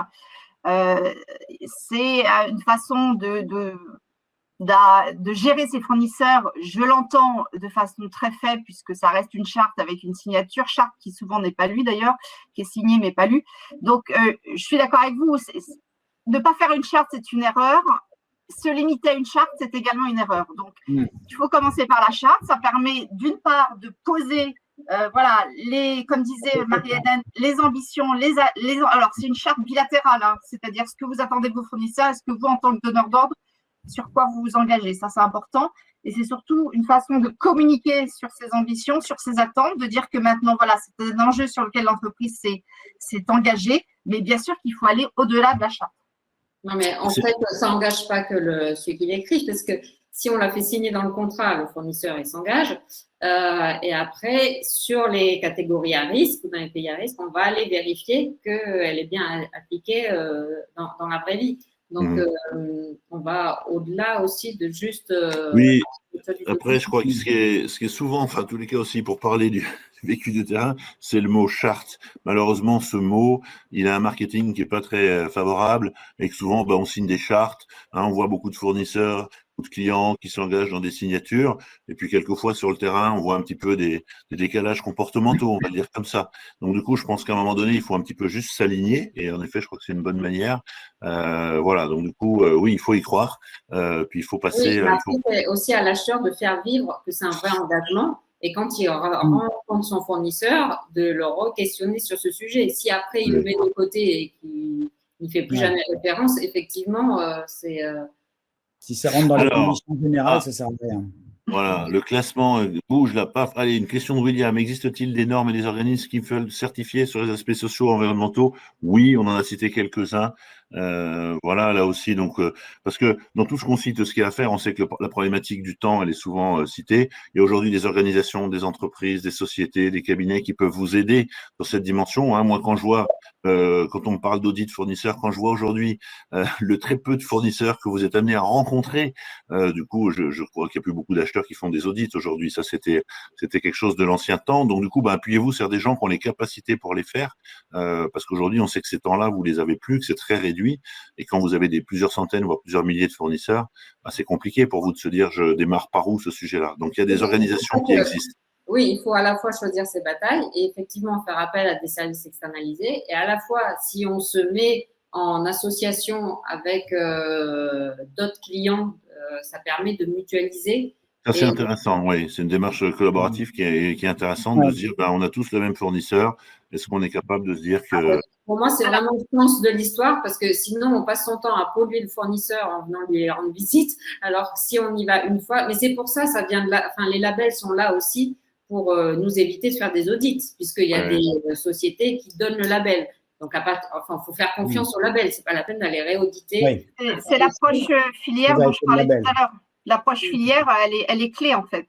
Filière cosmétique, filière, on en parlait tout à l'heure, il y a beaucoup de choses qui sont déjà faites, il ne faut pas refaire, il faut aller voir quelles sont les bonnes pratiques, vous inspirer, etc. Il faut être curieux, hein, de toute façon, sur ces sujets-là. Mais la peine de Cosme Bio, ce n'est pas la peine de retourner voir s'il est vraiment Cosme Bio. Il est Cosme Bio, point, quoi. Alors, il est possible que les équipes qualité aillent chez les fournisseurs aussi, vous pouvez vous appuyer sur eux. oui, souvent, ils ont plus de budget que les acheteurs, souvent. Je vous encourage à ce qu'ils dépensent l'argent pour y aller. Question d'Aurélie. Lorsqu'on achète auprès de distributeurs, comment s'assurer qu'eux-mêmes achètent de façon responsable? Quels conseils pour les interviewer au mieux? Quel niveau d'information peut-on exiger? Je faisais un petit peu référence à ça parce que je connais très bien le sujet. Et c'est parce que quand je travaillais au Club Med, on faisait beaucoup appel malgré la marque qui est très connue, en fait, les volumes d'achat sont assez petits, donc on passait par des distributeurs, qui passaient par des grossistes, qui passaient par des importateurs. Donc, en fait, il y avait un gros travail de pédagogie à faire auprès des fournisseurs de rang 1 pour qu'eux relaient l'information. Et après, si ce n'était pas fait, effectivement, il fallait aussi essayer d'avoir accès aux fournisseurs de rang 2, rang 3. Ouais. Et c'est pour ça qu'il faut aussi choisir ses batailles, qu'on ne peut pas dépenser de l'énergie sur toutes les catégories d'achat dans tous les pays. Mais quand c'est critique, il faut prendre le temps d'y aller. C'est le même problème sur le luxe avec beaucoup d'agents. François, je pense que tu vas confirmer, des agents qui ne sont pas forcément hyper transparents sur la chaîne en amont. Et en fait, les questions, ce n'est pas à eux qu'il faut les poser. Enfin, il faut leur faire prendre conscience des risques qu'ils prennent en travaillant tel et tel fournisseur s'ils ne vont pas justement interroger, poser des questions pertinentes aux fournisseurs avec lesquels ils travaillent. En fait, je pense qu'il faut aussi construire un petit kit de formation que le fournisseur peut déployer auprès de ses sous-traitants. Oui, exactement. C'est aussi une façon d'aborder la problématique de la responsabilité en cascade là, que pose Mélissa. Il y a ça. Moi, j'invite mes acheteurs avec lesquels que j'accompagne à partager les résultats de la cartographie des risques. D'abord, pour voir quel est son niveau de maturité, puis lui dire, mais finalement, vous, qu'est-ce que vous mettez en place avec vos propres fournisseurs? Et c'est aussi une façon d'aborder la problématique de la responsabilité en cascade. Vaste sujet. Question de Maria. Comment un système d'information peut-il contribuer dans les achats responsables de l'entreprise et dans la performance des achats? Moi, j'ai mon idée. Mais je ne suis pas très objectif pour le coup. Tout le temps que le système d'information fait gagner, c'est du temps que l'acheteur récupère pour faire des… Ça, ouais. Ce qu'on peut vraiment dire, là, pour le coup, c'est cool qu'on soit en 2021. Parce qu'aujourd'hui, vous avez maintenant une technologie dans les systèmes qui n'est pas celle que les vieux acheteurs comme moi ont connue. C'est-à-dire qu'il y a quelques années en arrière, on nous parlait de ces ERP et on nous disait, mais si, il y a déjà des modules sur les achats. Regarde, il y a marqué SAP achat. Donc, du coup, voilà. Là, aujourd'hui, vous avez des outils, des plateformes, des solutions qui viennent travailler pour partie sur ces dimensions. Et puis, en plus, comme on est en modèle SaaS, vous n'avez pas à les acheter, vous avez juste à les louer. Donc, du coup, vous avez aussi une dimension économique qui est très intéressante. Et comme ça, si en plus, vous n'en êtes pas content, vous pouvez en changer rapidement. Donc, je vous encourage là à aller regarder ce qui se passe. Au passage, j'en profite pour dire que notre plateforme au KVO, elle répond pour partie aux enjeux des achats responsables, puisque du coup, sur tout ce qui est évaluation des fournisseurs, on est allé assez loin et on est en train d'implémenter cette dimension de cartographie des risques avec vraisemblablement une banque autour des bonnes pratiques et quelques partenariats avec des gens très intéressants comme l'AFNOR. Donc, du coup, c'est en train vraiment de bouger sur ces sujets. Donc là, vraiment, faites votre job de sourcing et vous allez avoir des solutions qui vont vraiment être clairement là pour vous faire gagner du temps. Je donne juste les éléments du sondage parce que je vois qu'on va bientôt devoir arriver à la conclusion de notre séance. Donc du coup, dans les éléments qu'on a questionnés sur qu'est-ce qui vous empêche clairement de passer à l'acte, vous avez été près d'une centaine à répondre à cette question. Le point numéro 1, c'est le manque de temps. Alors on peut débattre de cette notion de manque de temps ou de volonté de le faire. Jamais le temps, hein. Ouais, voilà, c'est sûr. Et donc, est-ce que c'est vraiment ça la vraie raison? Mais c'est celle que vous avez cochée. On n'a pas le temps. On a un deuxième sujet autour des compétences et de la formation. C'est un point qui est important parce qu'on verra que là aussi il y a des solutions qui peuvent peut-être vous aider. Et puis l'absence de sponsor. Moi, je serais tenté de dire que ce point-là, il est voilà, alors on est un peu dépourvu. Après, vous allez me dire il faut faire son action, etc. Les 2 premiers sujets, on peut les adresser un peu plus facilement que le troisième, je pense. Que quand le sponsor est pas là, ben du coup, il va falloir aller l'aider à devenir sponsor, ce qui n'est pas toujours évident. Ouais, il faut aider effectivement à convaincre les sponsors, les potentiels sponsors identifiés que peuvent être les prescripteurs, les directions générales, le COMEX. C'est pas évident, mais de toute façon sur ce sujet-là, il faut toujours essayer de convaincre. C'est un sujet de persuasion et voilà, faut pas se décourager et avec plaisir aussi pour vous accompagner sur comment persuader, quels sont les arguments finalement clés à avancer pour persuader. C'est quand même dommage d'être obligé de persuader un sponsor, mais moi je poserai des questions plus fondamentales sur mon rôle dans une organisation où il n'y a pas de sponsor. Mais bon, après vous avez raison, on est des négociateurs, donc continuons à échanger. Il ne faut pas y aller tout seul, en tout cas. Il faut voilà. faire force avec ses prescripteurs, ses juristes. Ne restez pas seul. Directeur RSE, quand il y en a. Ouais. Ouais. Allez, eh bien, écoutez, il vient… ici, François, tu as raison. Oui, bien sûr. Vous ne voulez pas partager la dernière slide de comment passer à l'action demain matin? Du coup, il faut que tu la repartages parce que je crois que j'ai un peu fermé violemment le fichier. Mais du coup, tu peux la repartager peut-être? Ben oui, parce que du coup, regarde, tu as vu ça? On est devenu super expert. Alors toi, en tous les cas. Ça arrive directement là où on en était. Allez, on voulait vous partager quelques points très concrets pour passer à l'acte, puisque c'était le thème de ce webinaire. Marie-Hélène, c'est à toi avant la conclusion finale. Oui, donc les 3 thèmes. Tu as encore quelques participants là ou tout le monde? Eh ben, on est à 88% de participants toujours présents par rapport au démarrage. Donc, ils sont encore là. Hein, donc, je pense qu'ils ont dû cocher 16 heures comme date de fin. Donc, on a quelques minutes. Hein. Donc, pour passer à l'action demain matin ou même là à 16h05, donc moi, je recommande de commencer petit et facile et de capitaliser sur des premiers succès pour y aller pas à pas. Donc, en fait, vous verrez aussi que votre direction générale, elle sera sensible à des premières victoires et après, vous aurez le champ libre pour aller sur des enjeux plus importants et pour aller encore plus loin. Et voilà, ça me semble une bonne idée de commencer par là.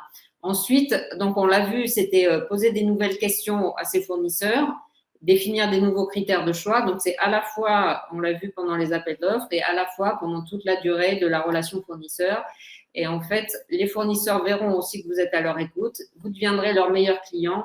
Et en temps de crise et de supply chain contrainte avec des problèmes de stock auxquels nous sommes confrontés maintenant sur certaines filières, je suis persuadée que le fournisseur saura privilégier les clients avec lesquels il a créé du lien.